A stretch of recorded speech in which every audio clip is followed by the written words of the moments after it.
जली को राख कहते हैं और बुझी को खाक कहते हैं। और जिन लाडले बच्चों ने अभी तक भी पढ़ाई स्टार्ट नहीं करी है और अभी तक भी बोर्ड एग्जाम का डर नहीं है, उन्हें नालायक बच्चे कहते हैं। बात समझ में आ गई क्या? तो सारे नालायक हैं नहीं है, सारे अपने लाडले बच्चे हैं। तो सभी लाडलों का स्वागत है फायर सीरीज के एक अगले लेक्चर में, जो आपका लेक्चर नंबर 2 रहने वाला है, एसिड बेस एंड सॉल्ट्स। और वन शॉट एकदम बूम करते हुए एकदम शानदार तरीके से आपका रिजल्ट अब ले जाने के लिए ये सीरीज है। तो स्टार्ट कर देते हैं, ज्यादा कोई टाइम नहीं खराब करेंगे तुम्हारा। Acid base and salts. बात आती है लाडले बच्चों, एसिड होता क्या है, बेस क्या होता है, सॉल्ट्स क्या होते हैं। सर क्लासों में बहुत सारी बार सुना है बट अभी तक क्लियर नहीं हुआ। आज ही क्लियर होगा, अभी क्लियर होगा, आने वाले घंटे, 2 घंटे, 2.5 घंटे, 3 घंटे में ही क्लियर होगा। चलें आगे स्टार्ट करते हैं। सुनना मेरी बात बच्चों, एसिड क्या होता है, आपने बहुत सारी ऐसी चीजें देखी होगी जहां पर क्या होता है कि कुछ चीजें खट्टी होती है। जैसे कि एग्जांपल की अगर मैं बात करूं, जैसे बच्चों अगर मैं लेमन की बात करूं, किसकी बात करूं, लेमन। लेमन देखा है कभी? हाँ सर लेमन तो देखा है, बिल्कुल देखा है। लेमन का टेस्ट कैसा होता है? लेमन का टेस्ट कैसा होता है सर? लेमन का टेस्ट खट्टा होता है। खट्टा यानी कि सर इंग्लिश में बोले तो सोर होता है। कैसा होता है? सोर होता है। अगली बात करें विनेगर की, बात मैं नहीं करूंगा अभी। इमली की अगर मैं बात करूं, टर्मराइट जिसको अपन बोलते हैं, क्या टेस्ट होता है इसका? सर इसका जो टेस्ट होता है, इसका टेस्ट भी सर सोर होता है जहां तक मैंने खाया है। और लाल टमाटर बड़े मजेदार आ चुके हैं। टमाटर का टेस्ट कैसा होता है? टोमेटो का टेस्ट कैसा होता है? हाँ सर टोमेटो का टेस्ट भी कैसा होता है? सोर होता है, सोर यानी कि खट्टा। और लास्ट अगर मैं बात करूं किसकी, फिर से लेमन आ गया। अरे लेमन कितनी बार आ गया? सुनना मेरी बात बच्चों, जितनी भी ये आपको चीजें दिख रही है, चाहे वो फ्रूट हो चाहे वेजिटेबल हो, फ्रूट है कोई, फ्रूट है, वेजिटेबल है, वेजिटेबल, वेजिटेबल नॉट वेजिटेबल। अब जो इनमें आपने देखा होगा कि सारे के सारे सोर होते हैं, सोर का मतलब होता है खट्टे होते हैं। तो ऐसा क्या है इनमें, ऐसा इनमें क्या है जो इनको खट्टा बना रहा है? यानी कि ऐसा कौन सा इंग्रेडिएंट्स है सर इनमें जो इनको कौन सा टेस्ट दे रहा है? सोर टेस्ट दे रहा है। सर ऐसा क्या है इनमें? बेटा इनमें एसिड है। क्या है इसमें? एसिड है। क्या है बच्चों इसमें? एसिड है। और इस एसिड की वजह से ही इन सब का टेस्ट कैसा है? सोर टेस्ट है। मतलब सर अगर मैं समझूं यहां तक, तो यानी कि जो जो सोर सब्सटेंसेस होते हैं टेस्ट में, उनमें क्या होता है? एसिड होता है। गलत तो नहीं कह रहा हूं? बिल्कुल सही कह रहा है दोस्त, सही कह रहा, आगे वीडियो देखता रहे। ठीक है ना, चल सकते हैं आगे। तो सर अगर अपन बात करें कि यानी कि जिनका टेस्ट थोड़ा सा बीटर होता है, कैसा होता है बच्चों? बीटर होता है। कुछ नालायक बच्चे कह रहे हैं बेटर होता है। बेटर नहीं होता बेटा, बेटर अच्छा होता है, बीटर कड़वा होता है। बीटर, बीटर टेस्ट यानी जो कड़वी चीजें हैं। सर कड़वा तो नीम भी होता है, बिल्कुल नीम भी होता है बेटा। कड़वा तो क्या होता है? नीम भी होता है। इसका एग्जाम्पल लूंगा मैं आगे। तो कड़वा तो क्या होता है? नीम भी होता है। बात समझ में आ गई क्या? तो क्या है यानी कि जो भी बीटर टेस्ट की चीजें हैं उनमें वो बिटरनेस कहां से आई? कहां से आई बिटरनेस? ऐसा उनमें कौन सा इंग्रेडिएंट्स है जो उनको क्या बना रहा है? बीटर बना रहा है। तो बीटर बनाने वाला इंग्रेडिएंट्स कौन सा है बच्चों मेरा? बेस। दो चीजें समझ में आ चुकी है कि सर अगर किसी सब्सटेंस को अगर कोई सोर बना दे, मतलब वो क्या है? एसिड है। और अगर किसी सब्सटेंस को वो बेटर नहीं, बिटर अगर बना दे, तो बच्चों वो क्या है? बेस है। बात समझ में आ गई क्या? अब कुछ बच्चे ये सोच रहे हैं सर हमारे को तो पता नहीं क्या पढ़ाया है, हमें तो ये पढ़ाया है कि एसिड H पॉजिटिव आयन देते हैं, OH नेगेटिव आयन देने वाले बेस होते हैं, एसिड का पीएच वैल्यू 7 से कम होता है, बेस का पीएच वैल्यू 7 से। नालायकों सारी बात होगी, सारी की सारी बात होगी, लेकिन अभी थोड़ा सा बेस तैयार कर रहे हैं। तो पहली चीज जो मैंने तुम्हारे को समझा दी और तुम्हारे समझ में आ भी गई कि सर जिन सब्सटेंसेस को जो सॉलिडिटी देता है, यानी कि श्योरिटी नहीं, सॉलिडिटी यानी कि जो खट्टापन आता है, वो खट्टापन किसकी वजह से आता है? सर वो आता है एसिड की वजह से। और अगर किसी के अंदर जो बिटरनेस आती है, यानी जो कड़वाहट आती है, वो किसकी वजह से आती है? तो बच्चों वो आती है बेस की वजह से। समझ में आ गया क्या? आगे डिटेल में देखेंगे। अब सुनना मेरी बात, कौन बताएगा कि सर ये सब्सटेंस क्या है? एसिड है या इसमें बेस है? मान लो कोई लाडला बच्चा, घर में मेहमान आए, गेस्ट वगैरह आए, और उन्होंने बोल दिया नींबू पानी बना के ला। उसने क्या किया? लेमन को इस तरीके से उसके अंदर उसका जूस निकाला, पानी डाला, शुगर डिजोल्व की, डिजोल्व करते करते करते मेरे सामने लेके आ गया, बोला सर ये एसिड है या बेस है? बताओ। मेरे पढ़ा हुआ था, मैंने बोल दिया ये सब्सटेंस जो है बेटा ये क्या है? एसिड है। बताओ किसने बताया? बताओ किसने बताया? एसिड की इंफॉर्मेशन उस बच्चे को किसने दी? उस बच्चे को एसिड की इंफॉर्मेशन मैंने दी है। यानी कि आई एम द सब्सटेंस, मैं वो ऑब्जेक्ट हूं, मैं वो सब्सटेंस हूं, मैं वो पर्सन हूं जो ये बता रहा है कि जो गिवन सब्सटेंस है वो एसिड है या बेस है। तो बच्चों सुनना मेरी बात, उन सब्सटेंसेस को इंडिकेटर बोला जाता है। क्या बोला जाता है बच्चों? इंडिकेटर। सर कुछ समझ नहीं आया, पता नहीं क्या पढ़ाया आपने, बीच में आ गए। सुन मेरे बात लाडले, समझ ले, ऐसे सब्सटेंस जो हमें ये बता दे कि यार ये सब्सटेंस तो एसिड है और ये सब्सटेंस क्या है, बेस है, यानी कि इस बात की जो हमें इंफॉर्मेशन देगा उसे हम क्या बोलेंगे, इंडिकेटर बोलेंगे। क्या पहले नाम सुना है, क्या पहले नाम सुना है? हाँ सर, कल ही देखा था एक जने को जनी को लड़के को लड़की को जो सर लेफ्ट इंडिकेटर देके राइट में घुस गया। हुआ ऐसा कभी? हुआ कभी ऐसा? सुनना मेरी बात, यानी मुझे ध्यान में देना, होता क्या है, होता क्या है, जो आपके इंडिकेटर्स होते हैं, इंडिकेटर्स यानी गाड़ी के दोनों तो दो लाइटें लगी हुई होती है नालायक बच्चों, एक लेफ्ट में होती है एक राइट में, नहीं एक राइट में होती है एक लेफ्ट में होती है। अब अगर लेफ्ट इंडिकेटर ऑन हुआ है तो लेफ्ट इंडिकेटर ऑन होने का मतलब है हमें लेफ्ट डायरेक्शन में जाना है, और राइट इंडिकेटर ऑन होने का मतलब होता है हमें राइट डायरेक्शन में जाना है। डन। तो हमें यहाँ इंडिकेटर्स क्या बता रहे हैं कि आगे वाली जो व्हीकल चल रहा है वो किस डायरेक्शन में जाएगा। जैसे कि आप यहाँ देखो, रोड के ऊपर अगर तुमने रोड देखी हो, तुमने लाइट्स देखी हो, तो बेटा वहां पर दो तरह की लाइट्स लगी हुई होती है, एक तुम्हारे जैसी एक मेरे जैसी। बिल्कुल ऐसा नहीं है, ये तीन लाइट्स लगी हुई होती है, ठीक है ना। जो रेड लाइट होती है वो हमें ये बताती है, वो हमें ये इंडिकेट करती है कि अब हमें क्या करना है, रुक जाना है, स्टॉप हो जाना है, गाड़ियां नहीं चढ़ा देनी है आगे लोगों पर। रेड लाइट का मतलब होता है हमें रुकना है। बात समझ में आई? अच्छा, ये कौन सा कलर है? ये बेटा नया ही कलर आ गया है कुछ, ये मतलब नया इन्वेंशन कर दिया हमने, तो मैं नाम लिख देता हूं इसका, कितना, येलो। अगर येलो कलर की लाइट है तो येलो कलर की लाइट का मतलब होता है हमें लुक करना है। क्या करना है? लुक। लुक करने का मतलब होता है, लुक का मतलब देखना है, हमें देखना है, पहले रुकना है फिर देखना है, और जब ग्रीन हो जाए तब अपने आप को जी से ग्रीन और जी से गो। बात समझ में आ गई क्या? यानी कि जिस तरीके से ये लाइट इंडिकेट करती है उसी तरीके से वो सब्सटेंस जो हमें इस बात का इंडिकेशन देते हैं कि आइदर द गिवन सब्सटेंस, लाडले बच्चों, कि कोई भी सब्सटेंस आपका एसिड है या बेस है, तो इस बात की इंफॉर्मेशन देने वाले हमारे क्या कहलाते हैं, इंडिकेटर्स कहलाते हैं। अगर मैं इस बात की इंफॉर्मेशन दे रहा हूं तो मैं भी इंडिकेटर हूं, और तू उस बात की इंफॉर्मेशन देता है तो तू भी इंडिकेटर है। यानी कि इंडिकेटर्स कौन होते हैं? इंडिकेटर्स बच्चों वो सब्सटेंस होते हैं जो हमें बताते हैं कि गिवन सब्सटेंस एसिड है या बेस है। बात समझ में आ गई क्या? बात समझ में आ गई? हाँ सर, थोड़ा थोड़ा समझ में आ रहा है, फ्लो बन चुका है, माहौल बन चुका है, तो माहौल बन चुका है तो आगे आ जा। अब बात करते हैं इंडिकेटर्स के कुछ एग्जाम्पल की। बेस्ट एग्जाम्पल आपके सामने, आपके अपने शहर में, मोबाइल खोलते ही बेस्ट एग्जाम्पल क्या, लिटमस। लिटमस बेटा क्या होता है, एक इंडिकेटर होता है। क्या होता है लिटमस बच्चों? एक इंडिकेटर होता है। सर ये क्या होता है, पहली बार नाम सुना है। सुनना मेरी बात बच्चों, होता कुछ नहीं, एक पर्पल कलर की डाई होती है। क्या होती है बेटा? पर्पल डाई होती है, और ये पर्पल कलर की डाई से हम लिटमस तैयार करते हैं, और लिटमस एक प्लांट से हमें मिलता है। और वो जो प्लांट है आपने 9th क्लास में नहीं पढ़ा होगा क्योंकि चैप्टर हमारा हटा दिया गया था वो, ठीक है ना, तो आपने नहीं पढ़ा होगा, मैं नाम बता दूं, यानी कि थैलोफाइटा किंगडम होता है। क्या होता है? थैलोफाइटा। थैला फट गया उसी को थैलोफाइटा बोल दिया, ऐसा नहीं है, ऐसा नहीं है बोला सर थैला फट गया थैलोफाइटा, अरे ऐसा नहीं है, ऐसा याद रख सकते हो। तो थैलोफाइटा किंगडम का एक प्लांट होता है बच्चों, और उस प्लांट का नाम है लिचिन। और इस लिचिन प्लांट से हमें क्या मिलता है बच्चों?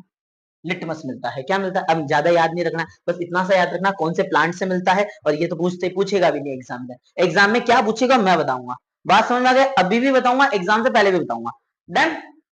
तो लिटमस जो होता है ना बच्चों, वो हमें इस बात का इंडिकेट करता है कि जो सब्सटेंस है वो मेरा एसिड है या बेस है। बात समझ में आ गई क्या? ज्यादा कुछ याद नहीं रखना, एक डाई होती है, उसके बाद इस पेड़ से मिलती है। और बच्चों लिटमस आपके दो कलर्स में होते हैं, एक तो होता है रेड लिटमस और एक होता है ब्लू लिटमस।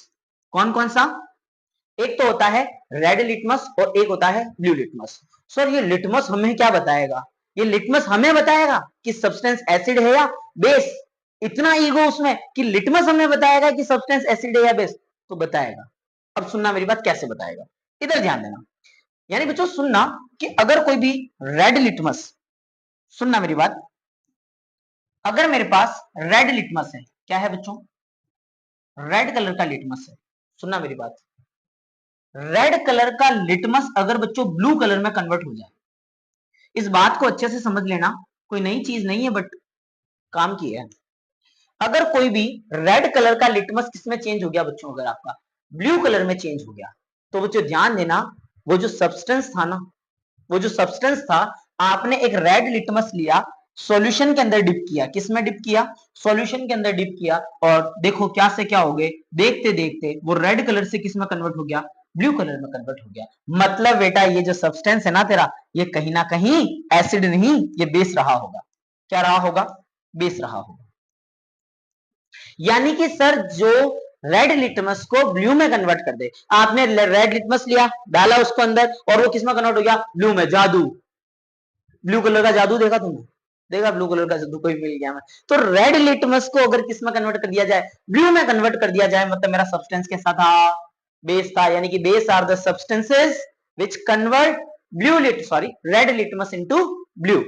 बात समझ में आ गई क्या, बता रहा नहीं बता रहा एसिड है या बेस है, हाँ सर बता रहा है।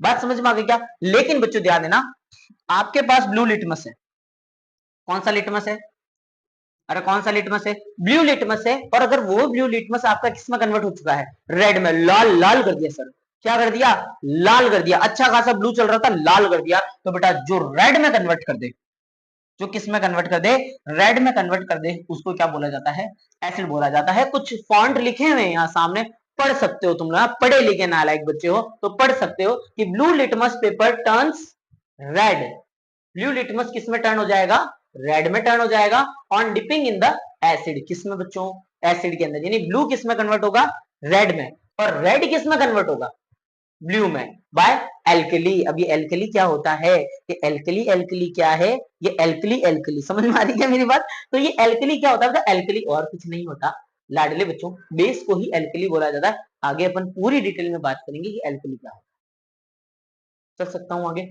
यानी कि सर इतना समझ आ चुका है, ब्लू को रेड में करने वाला एसिड है, और यहां लिखा हुआ हो red remains red and blue remains blue. कब, अगर मान लो कि आपने ब्लू लिटमस को कन्वर्ट किया, एसिड में डाला, वो रेड में कन्वर्ट हो गया, और अगर रेड डाल देते तो उसमें, तो रेड रेड ही रहता। मेरी बात समझ में आ गई क्या। तो यहां से लिटमस जो है बच्चों हमें एक इंडिकेशन देता है कि गिवन सब्सटेंस मेरा एसिड है या बेस है। चल सकता हूं बच्चों आगे, आगे आ जाओ। वाह सर, दिख रहा है पत्ता गोभी सब्जी बना खा लो, इधर इधर ध्यान दो, रेड कैबेज लीव्स देखा कभी तुमने ऐसा, देखा है, बड़े बड़े शहरों वाली बातें हो रही, इधर आ जाओ। मुझे ढंग से समझना है क्या।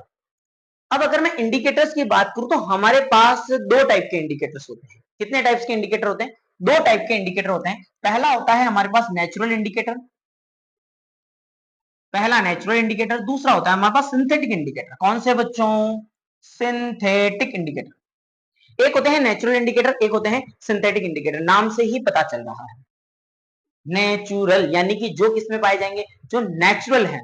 मेरी बात समझे, कुछ एग्जांपल्स यहाँ लिखे हुए हैं बच्चों, ये नाम याद रख लेना आप, ज्यादा कोई इंपॉर्टेंट नहीं है। इसमें एक टर्मरिक थोड़ा सा इंपॉर्टेंट है, ये याद रखना है आपको, इसका क्वेश्चन भी आएगा आगे, ठीक है ना। और बाकी नाम तो दो तीन आप याद कर लेना, एग्जाम में पूछा जाता है कि नेचुरल इंडिकेटर कौन कौन से हैं। तो मैं आपको बता देता हूँ, दो नाम याद आपको रखने हैं। नेचुरल इंडिकेटर की जब भी बात आई, एक तो लिटमस हो गया क्योंकि वो भी प्लांट से मिलता है, टर्मरिक याद कर लेना, और एक रेड कैबेज लीव्स याद कर लेना। चल सकता हूं मैं आगे। यानी कि सर नेचुरल इंडिकेटर आपने बता दिए, आगे चलते हैं। एक क्वेश्चन पूछा जा रहा है बच्चों, और एग्जाम में भी ये क्वेश्चन कई बार पूछ लिया जाता है, पहले पूछा जाता था, आजकल नहीं पूछा जाता है। कभी ऐसा हुआ है तुम्हारे साथ कि कपड़ों पे दाग लग गया, दाग किसका, दाग लगा है बेटा हल्दी का। सर हल्दी का दाग कैसे लगेगा, मान लो तुम खाना खा रहे हो और तुम्हारे पास खाना खाने के बिल्कुल यूं मैनर्स ही नहीं है, और तुमने जो है वो कहीं ना कहीं जो सब्जी है वो अपने कपड़ों पर डाल दी, तो बच्चों क्या होगा, वो एक स्टेन छोड़कर चला जाएगा। वो क्या छोड़कर चला जाएगा, एक स्टेन। स्टेन का मतलब होता है धब्बा, यानी कि वो एक धब्बा जब आपके पास लग जाता है, आप घर पे गए, पहले तो आपको धोया, पहले तो आपको धोया, ठीक है ना, और उसके बाद तो कपड़े तो धोने ही है। मतलब पहले आपके कपड़े पर क्या लगी, मान लो गलती से कोई भी सब्जी वब्जी गिर गई और उसके ऊपर एक स्टेन लग गया है, और स्टेन जो था बच्चों वो हल्दी का था, यानी कि उसके ऊपर एक येलोइश कलर आ जाता है, येलोइश कलर का एक स्टेन बन जाता है, धब्बा बन जाता है। और वो जो धब्बा किसकी वजह से लगता है, टर्मरिक की वजह से लगता है, हल्दी की वजह से लगता है। हल्दी कहाँ थी, आपके खाने में थी। अब क्या होगा, आप घर गए तो पहले आपको धोया पकड़ के, ठीक है ना, फिर तुम्हारी धुलाई के बाद अब किसकी धुलाई होगी, कपड़े की धुलाई होगी। तो बच्चों ध्यान देना, उस कपड़े के ऊपर आप सोप अप्लाई करते हो, क्या अप्लाई करते हो, सर हमारे तो घर पर सर डिटर्जेंट अप्लाई करते हैं, हमारे तो सोप अप्लाई नहीं करते हैं। हाँ तो जिनके घर पे सोप अप्लाई करते हैं वो पढ़ो, और जिनके घर पे सोप अप्लाई नहीं करते वो भी पढ़ो, कोई ऑप्शन नहीं है। अब आपने क्या अप्लाई किया, सोप अप्लाई किया, किस पर अप्लाई किया, किस पर अप्लाई किया, मेरे पे, मेरे पे खुद पे अप्लाई किया, तुम्हारे पे तो अप्लाई हो चुका है, फोड़ चुका है, तुम्हारे घर वालों ने धोया है तुम्हारे को पहले। अब सुनना, अब आपने उस कपड़े के ऊपर जब सोप अप्लाई किया तो बच्चों होगा क्या, होगा क्या कि ये सोप जो होता है ना बच्चों, ये बेसिक नेचर का होता है। कौन से नेचर का होता है, क्लास में रहना, क्लास में रहना, क्लास में रहना, ये बैक हो रहा है, एक नालायक बच्चा बैक हो रहा है, बेसिक नेचर का होता है।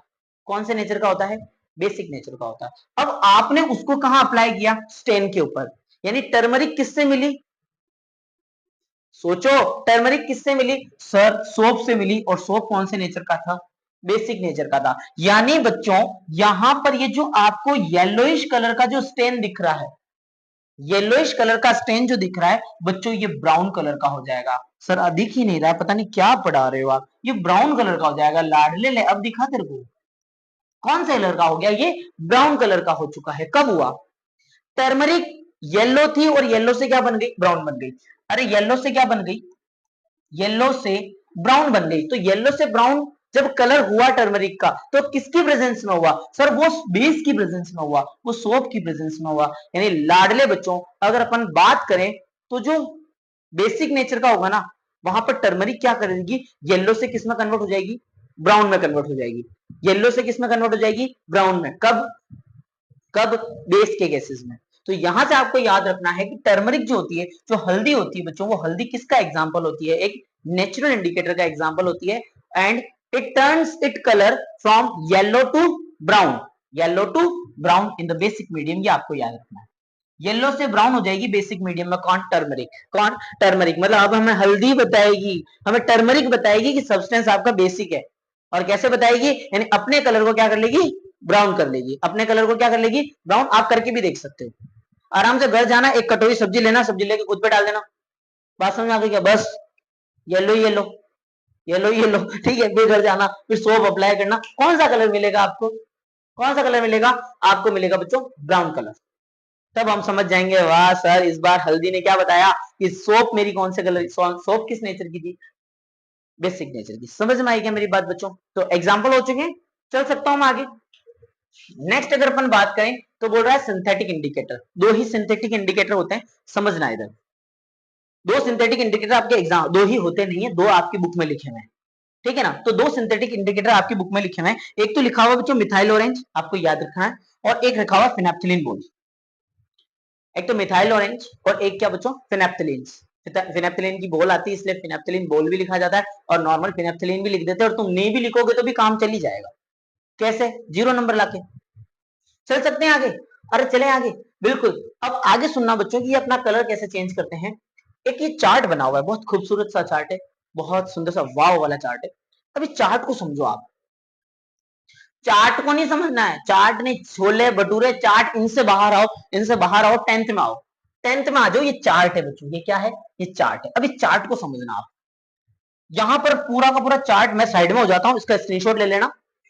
और उसके बाद आपको यह समझना है कि कौन किस में कन्वर्ट हो रहा है। तो बच्चों यहां देखो, आपकी ये जो फिनेप्थिलीन सॉल्यूशन है ना, ये देखो, ये सारे एसिड्स हैं। अरे ये सारे क्या है, एसिड्स हैं। तो एसिड्स में तो ये क्या रहता है बेटा, कलरलेस रहता है। ये याद करना पड़ेगा, ये कोई करवाने वाली चीज नहीं है, कोई समझाने वाली चीज नहीं है। यानी कि फिनेप्थिलीन जो है वो कलरलेस रहेगी, यानी सॉल्यूशन क्या रहेगा, कलरलेस रहेगा। किसके केस में बेटा, एसिड के केस में। लेकिन यही बेसिस के केस में फिनेप्थिलीन किस में कन्वर्ट हो जाएगी, पिंक में कन्वर्ट हो जाएगी। नहीं आ रही है मेरी बात, समझ ही नहीं आ रहा तुम्हारा, कोई बात नहीं, इधर ध्यान दो। यानी कि एक तो सबसे पहले अपन फिनेप्थिलीन की बात करें तो एसिड में तो क्या रहेगी, एसिड में तो क्या, कलरलेस, और बेस में कैसा कन्वर्ट हो जाएगा, बोलो, बोलते रहो, बड़बड़ाते रहो, और चद्दर में बड़े बड़े, रजाई में बड़े बड़े बड़बड़ाते रहो। ये एसिड किस में कन्वर्ट होगा, एसिड कौन सा कलर, कलरलेस हो जाएगा, और बेस क्या कर देगा, उसको पिंक बना देगा। बात समझ में आ गई क्या। और वहीं अगर मैं बात करूं मिथाइल ऑरेंज की, तो मिथाइल ऑरेंज जो एसिडिक सॉल्यूशन होते हैं, अरे नालायक बच्चों, जो एसिडिक सॉल्यूशन होते हैं उसको किस में कन्वर्ट कर देता है, ये रेड में कन्वर्ट कर देता है, और बाकी किस में कन्वर्ट कर देता है, बेस के केस में किसमें, येलो में। याद करना पड़ेगा, कोई इलाज नहीं है लाडले बच्चों, कोई इलाज नहीं है, एग्जाम में पूछा जाता है, एग्जाम में पूछा जाएगा। बात समझ में आ गई क्या। तो ये बच्चों लगभग लगभग आपके इंडिकेटर्स क्या हो जाते हैं, कंप्लीट हो जाते हैं। और एक नया टाइप का इंडिकेटर जो है आपका कौन सा, ऑल फैक्टर इंडिकेटर्स। अब अगर ऑल्फैक्टरी इंडिकेटर्स की बात करें बच्चों, तो ये वो इंडिकेटर्स होते हैं जो हमें बताएंगे कि आइदर सब्सटेंस इज एसिडिक और बेसिक। और कैसे बताएंगे पता है, ये इनकी ऑर्डर को चेंज कर लेते हैं। अब आप बोलोगे कि सर ये ऑर्डर क्या होती है, सर ये ऑर्डर क्या होती है? तो बच्चों ऑर्डर का मीनिंग होता है, ऑर्डर का मीनिंग होता है उनकी स्मेल। स्मेल तो नहीं बोलूंगा मैं, हिंदी में अगर मैं इसको बिल्कुल बोलूं तो आप इसकी स्मेल या फिर आप कह सकते हो उनकी फ्रेग्रेंस। यानी कि इनकी जो स्मेल होती है, जो इनकी फ्रेग्रेंस होती है, जो इनकी ऑर्डर होती है, वो अपने आप में चेंज हो जाती है। यानी कि एसिड मीडियम होगा तो ऑर्डर थोड़ी अलग होगी, और बेसिक मीडियम होगा तो ऑर्डर थोड़ी अलग होगी। अब आप बोलोगे कि सर ऐसा कैसे? तो वो जो समझना, उसका जो बेस्ट एग्जांपल अगर मैं बात करूं तो उसका बेस्ट एग्जांपल आपके सामने दे रखा है, ऑनियन। कौन सा? ऑनियन। ऑनियन के अंदर क्या होता है कि ऑनियन एसिडिक मीडियम में जब जाएगा तो वो अपनी स्मेल को चेंज नहीं करता है। यानी कि एसिडिक मीडियम के अंदर जो आपका ऑनियन होता है वो अपनी स्मेल को चेंज नहीं करता है, यानी कि स्मेल ऐसी की ऐसी रहेगी। लेकिन अगर अपन बात करें बेसिक मीडियम के केस में, अगर मैं बेसिक मीडियम की बात करूं तो उसकी ऑर्डर जो है बच्चों वो ऑफ हो जाती है। यानी ऑफ, यानी ऑफ का मतलब समझे तुम? ऑफ का मतलब हो जाता है बेटा खत्म हो जाती है। यानी कि ऑनियन जो होता है वो अपनी ऑर्डर को ही खत्म कर देगा। किस केस में? बेस के केस में। यानी कि सर ये वो इंडिकेटर्स हुए जो हमें उनकी ऑर्डर के हिसाब से बताएंगे कि either the substance is acidic और बेसिक। अब ऑल फैक्ट्री का मतलब क्या होता है? तो ऑल फैक्ट्री का मीनिंग यही तो हुआ बच्चों, यानी कि जो अपनी ऑ से ऑल फैक्ट्री, और ऑल से ही आपको क्या याद रखना है? ऑर्डर। यानी कि जो इंडिकेटर्स अपनी ऑर्डर को बदल दे, अपनी ऑर्डर को चेंज कर ले, उनको क्या बोला जाता है बच्चों? ऑल फैक्ट्री इंडिकेटर बोला जाएगा। लेकिन ऐसे ही चेंज नहीं करते हैं, ये चेंज करते हैं एसिड और बेसिक मीडियम में। बात याद रह जाएगी क्या? हाँ सर बिल्कुल याद रह जाएगी। क्या सर ऑनियन के अलावा क्या और कोई एग्जाम्पल है? बिल्कुल दो तीन एग्जाम्पल और है बच्चों, क्लास में ध्यान देना। तो अगर ऑल्फैक्टरी इंडिकेटर्स की अगर और एग्जाम्पल बात करें तो फिर आप ये याद रख सकते हो, वनीला हो गया, वनीला एसेंस हो गए, क्लो या फिर ऑनियन, और जो आपके नीलगिरी, यानी कि ये भी एक प्लांट होता है। मेरी बात समझ में आ गई क्या? तो ये कुछ एग्जांपल याद कर लेना, बाकी एनसीईआरटी के अंदर ये चीजें लिखी हुई है। ये तीन नाम आपके एनसीईआरटी के अंदर लिखे हुए हैं जो आपको अच्छे से याद होने चाहिए। किसके केस में बच्चों? ऑल फैक्ट्री इंडिकेटर्स के केस में। डन? चल सकता हूं? बिल्कुल सर, बूम, आग लगा दो, आगे चलते हैं। नेक्स्ट बच्चों आ गया है अब आपका मेन, जिसका आपको इंतजार था, जो आपकी स्कूल में पढ़ाया गया था कि सर एसिड क्या होते हैं, बेस क्या होते हैं, जो आपके भैया ने पढ़ाया होगा, जो आपकी दीदी ने पढ़ाया होगा कि एसिड्स क्या होते हैं। सर एसिड्स वो सब्सटेंस होते हैं, आपको पढ़ाया भी गया होगा। सर एसिड वो सब्सटेंस होते हैं जो H पॉजिटिव आयन देते हैं अपने एक्वस सॉल्यूशन में। कहने का मतलब क्या हुआ? आपने किसी भी एसिड का एक्वस सॉल्यूशन तैयार किया। अब आप बोलोगे सर ये एक्वस सॉल्यूशन क्या होता है?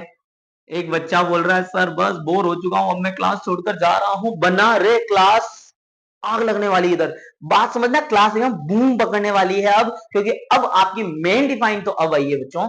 एक्वस सॉल्यूशन का मतलब होता है आप अगर किसी भी एसिड और वाटर को, यानी कि एसिड का एक्वस सॉल्यूशन बना देते हो। वाटर के अंदर आपने थोड़ा सा क्या डाल दिया बच्चों? एसिड डाल दिया, आपने उसका एक्वस सॉल्यूशन बना दिया। और अगर उस एक्वस सॉल्यूशन में, उस एक्वस सॉल्यूशन के अंदर बच्चों अगर H पॉजिटिव आयंस रिलीज कर दे, अगर वो क्या रिलीज कर दे? H पॉजिटिव आयन रिलीज कर दे, तो बच्चों आप इसको क्या बोल दोगे? सर ये तो क्या है? एसिड है। क्यों है ये एसिड? क्योंकि सर ये अपने एक्वस सॉल्यूशन में क्या दे रहा है? ये अपने एक्वस सॉल्यूशन में H पॉजिटिव आयन दे रहा है। यानी कि सर वो सब्सटेंस जो अपने एक्वस सॉल्यूशन के अंदर H पॉजिटिव आयंस दें, H पॉजिटिव आयन या हाइड्रोजन आयन का फॉर्मेशन करे बच्चों, उनको क्या बोला जाता है? उन्हीं को बोला जाता है सर एसिड। यानी कि, और ये बात किसने कही थी? मेरी बात सुनना, ये बात किसने कही थी? ये बात कही थी बच्चों अरेनियस ने। अरेनियस ने अपनी थ्योरी में कहा था कि the substance which give H positive ion in the aqueous solution, अपने एक्वस सॉल्यूशन में भाई क्या देगा? जो H पॉजिटिव आयन देगा, जो H पॉजिटिव आयन देगा पानी में डालने के बाद, जो H पॉजिटिव आयन देगा वो क्या है बच्चों? वो एसिड है। डन? और सर जो पानी में डालने के बाद, यानी अपने एक्वस सॉल्यूशन में, ये देखो यहाँ H पॉजिटिव लिखा हुआ है एसिड के केस में, और जो बच्चों पानी में डालने के बाद OH माइनस आयन दे दे, कौन से आयंस? OH नेगेटिव आयन दे दे। देखो यहाँ लिखा हुआ है, समझना इधर, जो OH नेगेटिव आयन दे दे। आपने किसी भी बेस को पानी के अंदर डाला, पानी के अंदर डालने के बाद भाई OH नेगेटिव आयन दे रहा है। कौन से आयन दे रहा है? OH नेगेटिव आयन दे रहा है। बस दो ही वर्ड आपको बच्चों यहां पर लेना है, जैसे कि H पॉजिटिव देगा वो क्या है? एसिड है। पानी में डालने के बाद जो OH नेगेटिव देगा वो आपका क्या है? वो आपका बेस है। वो आपका क्या है? बेस है। और ये बात किसने कही? मैंने कही? बिल्कुल मैंने तो कही है, अभी कही है, लेकिन मेरे से पहले बहुत लोगों ने कह दी है। और ध्यान देना, उनमें से ही एक थे अरेनियस बिया, और इन अरेनियस बिया ने अपनी थ्योरी दी, अपनी थ्योरी दी। और अरेनियस ने अपनी थ्योरी में कहा कि the substance which give H positive ion, जो H पॉजिटिव आयन देगा पानी के अंदर वो एसिड है, और जो OH नेगेटिव आयन देगा वो क्या है बच्चों? बेस है। डन, चल सकते हैं आगे। हाँ सर, थोड़ा थोड़ा समझ में आ चुका है, बहुत कुछ ओवरलैपिंग हो चुकी है, लेकिन हमारे समझ में आ चुका है। आगे चलो। नेक्स्ट अगर अपन बात करें, अब देखा टाइप्स ऑफ एसिड, एसिड की बात कर ली, क्या होते हैं एसिड। पॉज कर, वीडियो पॉज कर, वीडियो पॉज करो, पहले पहले वीडियो पॉज, हाँ बिल्कुल पॉज। अब रिपीट करो कि एसिड बेस क्या होते हैं। What do you mean by acid and base? तो आप बोलोगे sir, the substance which give H positive ion in the aqueous solution are known as acid, and the substance which give OH negative ion in their aqueous solution are known as base. Done बच्चों। और ये बात किसने कही थी? Sir ये बात कही थी अरेनियस थ्योरी। ये क्या आ गए? फल फ्रूट बहुत सारे, ऑरेंज, लेमन, वेजिटेबल, सब के सब आपके सामने है, इनको नहीं देखना है, समझो इधर। अब बच्चों एसिड आपके दो टाइप के होते हैं। एसिड कितने टाइप के होते हैं? दो टाइप के एसिड होते हैं, जिसमें पहला आया बच्चों आपका ऑर्गेनिक एसिड। कौन सा एसिड? Organic acid. तो बच्चों एक तो होते हैं ऑर्गेनिक एसिड और एक होते हैं मिनरल एसिड। बात करेंगे, बात करेंगे। तो एक तो कौन से हुए? ऑर्गेनिक एसिड हो गए। अब सर ऑर्गेनिक एसिड क्या होते हैं? बच्चों ऑर्गेनिक एसिड का मतलब होता है ऐसे एसिड जो हमें या तो किसी प्लांट से मिलेंगे, या तो किसी प्लांट से मिलेंगे, या वो किसी एनिमल से मिलेंगे। देखो, या तो वो एसिड किसी प्लांट के अंदर प्रेजेंट होंगे, या वो किसी एनिमल्स के अंदर प्रेजेंट होंगे। तो ऐसे एसिड्स को क्या बोला जाता है? ऑर्गेनिक एसिड बोला जाता है। नहीं आया समझ में? बिल्कुल अब समझ में आएगा। देख लाडले बच्चे, क्लास में आ जा, मजा आने वाला है तुझे। जैसे मैं ऑरेंज की बात करूं बच्चों, अगर मैं ऑरेंज की बात करूं तो ऑरेंज एक प्लांट होता है, और ऑरेंज के अंदर एक एसिड होता है। उस एसिड का नाम बताओ, जल्दी जल्दी उस एसिड का नाम बताओ। ऑरेंज के अंदर कौन सा एसिड होता है जो ऑरेंज को खट्टा कर देता है? लेमन के अंदर कौन सा एसिड होता है जो उसको खट्टा कर देता है? बात समझ में आ रही है? समझ में आ रही है मेरी बात? बिल्कुल सर। तो बेटा इसके अंदर होता है सिट्रिक एसिड। ये नाम याद रखना है बच्चों, आपने नाम याद रखना है, काम भी याद रखना है। यानी कि सर एक ऐसा एसिड, ध्यान से सुनना इधर, सिट्रिक एसिड। सिट्रिक एसिड किसमें होता है बच्चों? ये आपका किसमें होता है? लेमन और ऑरेंज के अंदर कौन सा एसिड होता है? सिट्रिक एसिड होता है। और बच्चों ये एक प्लांट है, ये एसिड क्या है? ये सॉरी, ये क्या है? प्लांट्स है, और प्लांट से तो बेटा ये ऑर्गेनिक एसिड हो गया। मेरी बात समझ में आ गई क्या? जैसे ग्रेप्स से बच्चों, ग्रेप्स को खट्टा करने वाला कौन है? ग्रेप्स को खट्टा करने वाला भी सर कोई ना कोई क्या रहा होगा? एसिड रहा होगा। अगर अपन बात करें टर्मराइट की बात करें, इसकी अगर मैं बात करूं तो इसका भी कोई ना कोई एसिड रहा होगा जो इसको इसके अंदर शोर वाला टेस्ट लेकर आता है। मैंगो की अगर मैं बात करूं तो उसके अंदर भी क्या होता है? खट्टापन जो लेकर आता है, सॉलिडिटी जो लेकर आता है, वो कौन लेकर आता है? सर एक एसिड लेके आता है। तो बच्चों कहने का मतलब क्या हुआ? नेमिंग आप याद कर लेना, अभी नेमिंग आगे आ जाएगी कि किसमें कौन कौन सा एसिड होता है। तो ये सारे कौन से होते हैं बच्चों? आपके ऑर्गेनिक एसिड। ऑर्गेनिक मतलब जो प्लांट और एनिमल्स के अंदर होंगे। डन बच्चों, समझ में आ गई क्या मेरी बात? जैसे इमली के अंदर टार्टरिक एसिड होता है। कौन सा? टार्टरिक एसिड होता है। टोमेटो के अंदर ऑक्जेलिक एसिड होता है। टोमेटो के अंदर कौन सा एसिड हो गया बेटा? सर टोमेटो में ऑक्जेलिक एसिड हो गया। याद रह जाएगा क्या? जैसे कि कर्ड हो गया बच्चों, कर्ड के अंदर हो जाता है आपका लैक्टिक एसिड। तो ये जितने भी नाम आगे और आएंगे, घबराना नहीं है, आग लगा देंगे हम, यहां से क्वेश्चन भी आता है एग्जाम में। चलें आगे, चल सकते हैं आगे। हाँ सर, एक तो आपने बता दिया ऑर्गेनिक एसिड क्या होते हैं। नेक्स्ट आते हैं बच्चों आपके मिनरल एसिड्स। बड़े खतरनाक, बड़े खतरनाक, बड़ा जोरदार। जो आप कहते हो ना सर कि एसिड डालने से हाथ जल जाता है, एसिड डालने से कोई भी ऑब्जेक्ट जल जाता है, या हमें को एसिड हार्म कर देता है। अब कोई बच्चा ये सोच रहा होगा कि सर आपने अभी अभी बताया कि लेमन के अंदर सिट्रिक एसिड होता है, लेकिन मैं तो ऐसे एसिड रोज पीता हूं। यानी कि खतरों के खिलाड़ी हम सब आग लगा देते हैं, ऐसे एसिड तो हम रोज पीते हैं। लाडले बच्चे, वो ऑर्गेनिक एसिड है। वो कौन सा एसिड है? ऑर्गेनिक एसिड है। ऑर्गेनिक एसिड इतने हार्म नहीं करते हैं। अगर तू ऑरेंज खा रहा है तो भी एसिड खा रहा है, लेकिन वो एसिड इतना हार्म नहीं करेगा, क्योंकि बच्चों वो कौन सा एसिड है? वो ऑर्गेनिक एसिड है। लेकिन अगर मैं बात करूं बच्चों मिनरल एसिड की, ये मिनरल एसिड क्या होते हैं? तो इसमें बोला कि ऐसे एसिड्स होते हैं जो अर्थ के मिनरल से, अर्थ के जो मिनरल्स होते हैं उनसे इन एसिड्स को प्रिपेयर किया जाता है। उनसे इन एसिड्स को प्रिपेयर किया जाता है और इन्हें क्या बोला जाएगा? मिनरल एसिड बोला जाएगा। याद रहेगा क्या लाडले बच्चों को? बड़े खतरनाक होते हैं, बड़े खतरनाक होते हैं। अगर ड्रॉप गिर गई बस फ्री। मेरी बात समझ में आ गई क्या? ऑब्जेक्ट्स को जला देना, बात सुना होगा तुमने, हार्म कर देना, स्किन को हार्म कर देता है ये। तो बच्चों हमेशा ध्यान रखना कि ये एसिड्स बहुत ज्यादा हार्मफुल होते हैं। 3 एग्जांपल याद रखने हैं। एक तो आपको HCl याद करना है, हाइड्रोक्लोरिक एसिड। एक आपको याद करना है H2SO4 सल्फ्यूरिक एसिड जिसको अपन बोलते हैं, और एक बच्चों HNO3। अरे कम से कम 3 नाम तो याद करने पड़ेंगे बेटा, करने पड़ेंगे, करने पड़ेंगे। बात समझ में आ गई क्या? तो ये तीनों आपको आपकी स्कूल की लैब के अंदर मिल जाएगी, जहां आपको शायद जाने दिया जाए ना जाने दिया जाए, क्योंकि आप हो बहुत शरारती बच्चे, नालायक बच्चे हो, और कहीं वहां जाके तुमने एसिड एसिड को हिला दिया, कहीं एसिड गिरा दिया, और भाई समझ में आ गया मेरी बात? पता पड़ा साइंस वहीं पढ़ ली तुमने सारी की सारी। तो कहने का मतलब क्या हो गया लाडले बच्चों? तो ये जो 3 एसिड्स होते हैं बच्चों, ये मिनरल एसिड्स होते हैं। कैसे एसिड्स होते हैं? मिनरल एसिड्स होते हैं। बहुत खतरनाक होते हैं, बहुत खतरनाक होता है। मैं क्या ही बताऊं मैं कितने खतरनाक होते हैं। ये होता है हाइड्रोक्लोरिक एसिड, ये होता है सल्फ्यूरिक एसिड, और इसको बोलते हैं नाइट्रिक एसिड। 3 नाम याद कर लो बेटा, 3 नाम याद कर लो, याद करो, याद करो, आंखें बंद करके याद करो। बिल्कुल सर, आगे चलते चले जा रहे हैं। अब बच्चों ध्यान से सुनना, यहाँ एक क्वेश्चन बता रहा हूं मैं, क्वेश्चन बता रहा हूं, बहुत इंपॉर्टेंट क्वेश्चन। देखो बच्चों, इसने बोला कि भैया ये जो एसिड होंगे बहुत खतरनाक होंगे, बहुत खतरनाक होंगे, जला भी सकते हैं, और अगर एक ड्रॉप भी गिर गई तो जला भी सकते हैं। अब बेटा अगर आपको इससे बचना है, अगर आपको इससे बचना है तो क्या करना पड़ेगा? बताओ क्या करना पड़ेगा? सर हम इनको क्या करेंगे, थोड़ा सा डाइल्यूट कर देंगे। थोड़ा सा क्या कर देंगे बच्चों? डाइल्यूट कर देंगे। डाइल्यूट का मतलब बच्चों, इनको अंदर थोड़ा सा पानी के अंदर थोड़ा मिक्स कर देंगे, जिससे क्या होगा, इनका इफेक्ट थोड़ा सा कम हो जाएगा। समझ में आ रही क्या मेरी बात? तो बच्चों ध्यान से सुनना, एक तो होता है कंसंट्रेटेड एसिड, अच्छे से समझना है इस टॉपिक को, अच्छे से समझना, क्वेश्चन आने वाला है एग्जाम के लिए। तो बच्चों ध्यान से सुनना कि एक कंसंट्रेटेड एसिड होता है, बड़ा खतरनाक होता है, बहुत खतरनाक होता है, एक ड्रॉप से भी आपको वो जला सकता है। लेकिन जब मैं उसके अंदर थोड़ा सा पानी मिक्स कर दूं, उसको थोड़ा सा डाइल्यूट कर दूं, तो डाइल्यूट करने के बाद बताओ उसका असर कम होगा या नहीं होगा? बिल्कुल सर, उसका असर कम हो जाएगा, उसका इफेक्ट कम हो जाएगा, और उसको बोला जाएगा डाइल्यूट एसिड। क्या बोला जाएगा बच्चों? डाइल्यूट। तो एक तो हो गया डाइल्यूट एसिड, पानी में मिला जुला, मेल मिलावट, मतलब ना समझ में आ रही, अडल्ट्रेशन कर दी हमने, यहाँ मिलावट कर दी, और मिलावट इस बार एसिड में भी कर दी। और एसिड में किसकी मिलावट कर दी? पानी की, वाटर की, जिससे उसका इफेक्ट, उसकी कंसेंट्रेशन क्या हो जाए? कम हो जाए। समझ में आ रही मेरी बात? कि हाँ सर समझ में आ रही है। अब तुम मुझे बताओ, अगर मैं तुम्हारे को बोल दूं कि लाडले बच्चे, ये तेरे पास एक एसिड है, और तुझे क्या करना है? इसको डाइल्यूट करना है। अब दो ऑप्शन है, क्वेश्चन आएगा यहाँ से। दो ऑप्शन है कि या तो हम एसिड को लेके पानी में डालें, या तो एसिड को लेकर पानी में डिसॉल्व करें, या फिर पानी को किस में डालें? एसिड में डालें।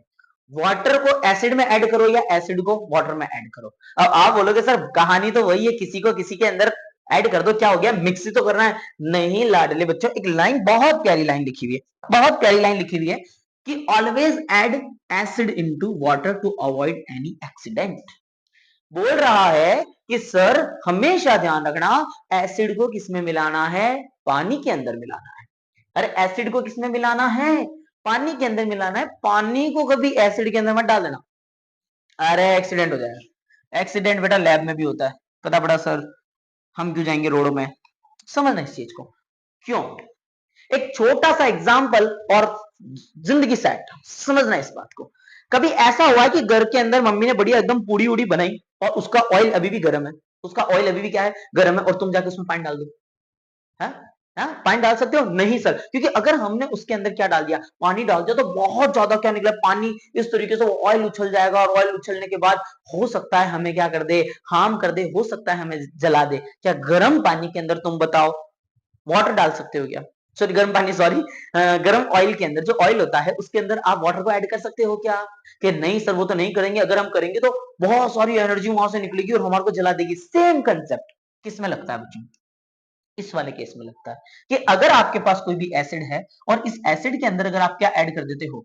वाटर ऐड करते हो, तो बच्चों ध्यान देना, फिर कहीं ना कहीं रिएक्शन बहुत ज्यादा हाईली एक्सोथर्मिक होगी, और हो सकता है बच्चों वो आपको जला दे, हो सकता है आपका जो फ्लास्क है वो भी टूट जाए। समझ में आ गई क्या मेरी बात? तो हमें ऐसा नहीं करना है, हमें पानी के अंदर थोड़ा थोड़ा थोड़ा थोड़ा क्या डालते रहना है? एसिड डालते रहना है, ताकि वो रिएक्शन एक्सोथर्मिक ना हो। समझ में आ गई क्या मेरी बात बच्चों? चल सकता हूं मैं आगे? बिल्कुल सर, आपने 3 मिनरल एसिड बता दिए हैं, बहुत खतरनाक होते हैं। आपने बोल दिया है लैब वैब में जाना, मस्ती-हस्तियां नहीं करनी है, नहीं तो ये आपको हार्म भी कर सकता है। आगे आ जाओ। आगे आ जाओ, नेक्स्ट क्या बोल रहा है बच्चों? अब बच्चों ध्यान से सुनना। फिर से वही बात, सर कौन स्ट्रॉन्ग एसिड होगा, कौन सा वीक एसिड होगा? भैया एसिड बताया ना, कुछ मिनरल्स बताए, कुछ ऑर्गेनिक एसिड बताए, कुछ HCl की बात करी। तो बच्चों ध्यान से सुनना, जो ज्यादा अमाउंट में H पॉजिटिव आयन दे, जो ज्यादा H पॉजिटिव आयन देगा, the substance which give more H positive ion in the aqueous solution. क्योंकि एसिड कौन होता है सर? एसिड तो वो होता है जो H पॉजिटिव आयन देगा। तो बेटा जो ज्यादा H पॉजिटिव आयन देगा, जो ज्यादा H पॉजिटिव आयन देगा, वो आपका क्या कहलाएगा? वो आपका कहलाएगा बच्चों स्ट्रॉन्ग एसिड। बिल्कुल सर, क्या लिखा हुआ है कि स्ट्रॉन्ग एसिड HCl, ये यानी कि number of H positive ion जिसके पास ज्यादा होंगे वो उतना ही ज्यादा एसिड, सॉरी स्ट्रॉन्ग एसिड होगा। और जिसके पास OH नेगेटिव आयन ज्यादा होंगे, जो ज्यादा OH नेगेटिव आयन दे सकता है वो स्ट्रॉन्ग बेस होगा। एग्जांपल बता दूं, स्ट्रॉन्ग बेस का एग्जांपल KOH, KOH, NaOH। तो ये कुछ क्या होते हैं बच्चों? ये वीक पे अंडरलाइन हो गया। तो ये क्या होते हैं? कुछ स्ट्रॉन्ग एसिड्स। यहां पर एसिड्स की बात की है, जो ज्यादा अमाउंट में H पॉजिटिव आयन देगा वो क्या है? वो क्या है? स्ट्रॉन्ग एसिड है। जैसे कि इसने बात की HCl हो गया, HNO3 हो गया, H2SO4 हो गया, ये सारे के सारे क्या हैं? आपके स्ट्रॉन्ग एसिड्स हैं। और अगर मैं वीक एसिड्स की बात करूं तो बच्चों CH3COOH, और इसी का नाम एसिटिक एसिड भी होता है। इसी का नाम क्या होता है? एसिटिक एसिड भी होता है। इसी का नाम एथेनोइक एसिड भी होता है। याद रहे तो याद रख लेना, नहीं तो बेटा चैप्टर नंबर 4 में तो याद करनी ही पड़ेगी। समझ में आ रही मेरी बातें? चल सकते हैं आगे। तो ये आपके वीक एसिड का एग्जांपल हो गया, और ये किसका हो गया? स्ट्रॉन्ग एसिड का एग्जांपल हो गया। डन, चल सकते हैं आगे। नेक्स्ट आ जाओ। आगे बोल रहा है आपको, हाँ सर क्या बोला है उसने? सुनना मेरी बात। ओवरऑल एसिड को पढ़ा दिया सर। ओवरऑल एसिड्स की बातें कर ली हमने, बहुत सारी एसिड की बातें की, और उनमें से कुछ बातों को इस भाई ने हाईलाइट किया है। क्या बोला? सबसे पहले ये बोला जा रहा है कि एसिड्स हैव सोर टेस्ट। बात हो चुकी है, एसिड्स का टेस्ट कैसा होता है? सोर होता है, खट्टा होता है। लेमन हो गया, मैंगो हो गया, टोमेटो हो गया, टर्मराइट यानी इमली हो गई। अच्छा, एसिड क्या करते हैं? ब्लू लिटमस को किसमें? लाल कर देते हैं सर। ब्लू को किसमें कर देते हैं? रेड में कन्वर्ट करते हैं, बता दिया। इलेक्ट्रोलाइट होते हैं, अभी बात कर लेंगे। और मेटल के साथ में अगर रिएक्शन करेगा, बहुत इंपॉर्टेंट पॉइंट, बहुत इंपॉर्टेंट पॉइंट, बहुत इंपॉर्टेंट रिएक्शन बच्चों, एग्जाम में क्वेश्चन बनता है इससे, कि जब भी एसिड किसके साथ में रिएक्शन करेगा, डिटेल बताऊंगा अभी आगे चल के। जब भी एसिड किसके साथ रिएक्शन करेगा, मेटल के साथ में रिएक्शन करेगा, तो कौन सी गैस रिलीज करता है? कौन सी गैस रिलीज करता है? हाइड्रोजन गैस रिलीज होती है। कौन सी गैस रिलीज होती है बच्चों? हाइड्रोजन गैस रिलीज होती है। समझ में आ गई क्या मेरी बात? यानी कि एसिड्स जब भी किसके साथ में रिएक्शन करेगा, किसके साथ? मेटल के साथ, तो कौन सी गैस रिलीज होती है बच्चों? हाइड्रोजन गैस रिलीज होती है। बहुत इंपॉर्टेंट रिएक्शन है। आगे बात करूंगा मैं जिंक वाली रिएक्शन की, एग्जाम में क्वेश्चन आएगा। चैप्टर नंबर 1 में भी ये रिएक्शन है, चैप्टर नंबर 2 में भी ये रिएक्शन है, और चैप्टर नंबर 3 में भी ये रिएक्शन है। तो सोचो ये रिएक्शन कितनी इंपॉर्टेंट होगी बच्चों। कितने पॉइंट्स पढ़ा दिए सर? 4 पॉइंट्स पढ़ा दिए। एसिड्स आर सोर इन टेस्ट, सर खट्टे होते हैं, ब्लू लिटमस को रेड में कन्वर्ट करते हैं। इलेक्ट्रोलाइट की बात अभी मैं थोड़ी देर बाद कर लूंगा, और उसके बाद में हाइड्रोजन गैस का इवॉल्व, हाइड्रोजन गैस रिलीज करते हैं। हाइड्रोजन गैस कब रिलीज करेंगे? जब एसिड किसके साथ में रिएक्शन करेंगे? मेटल के साथ।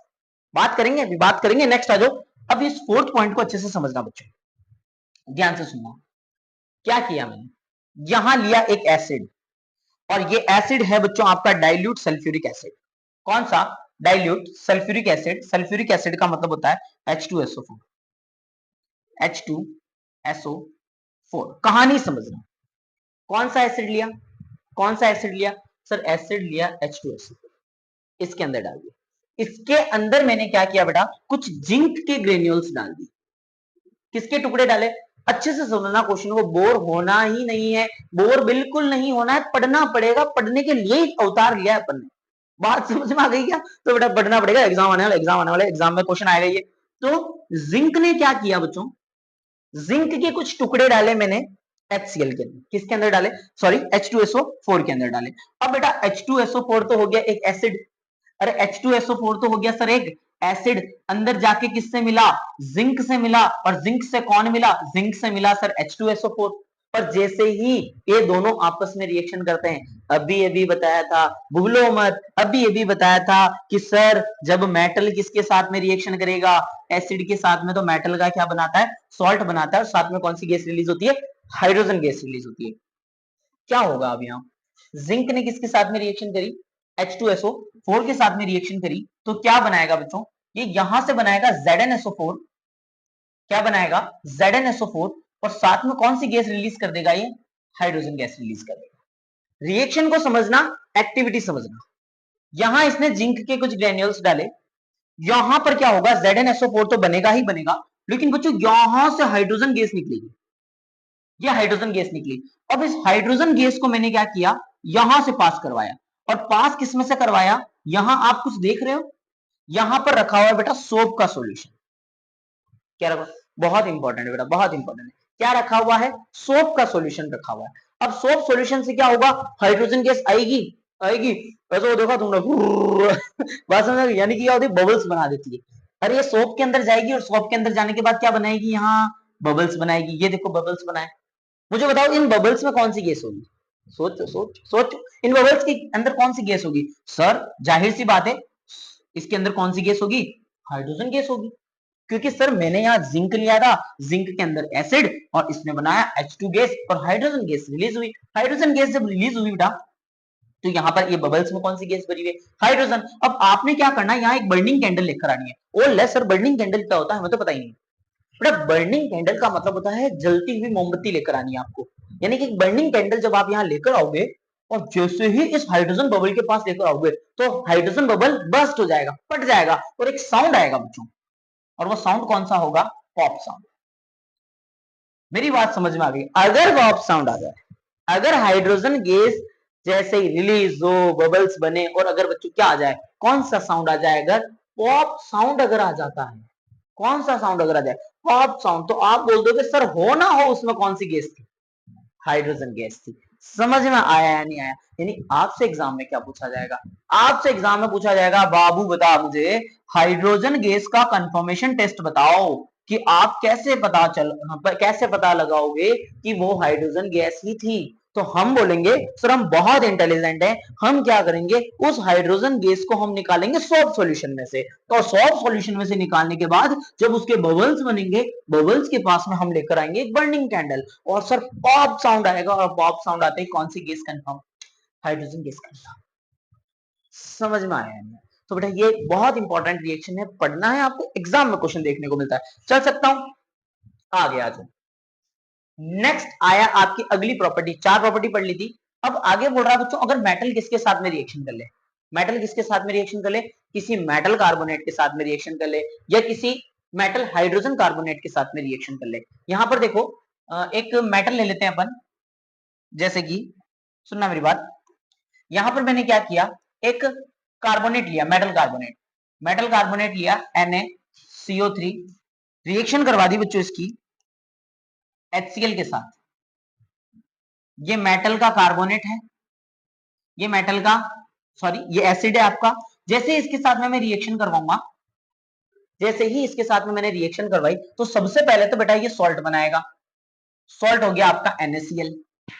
फिर साथ में ये बनाएगा एक कार्बन डाइऑक्साइड गैस, ये आपकी कार्बन डाइऑक्साइड गैस हो गई, और बच्चों ये साथ में बनाएगा वाटर।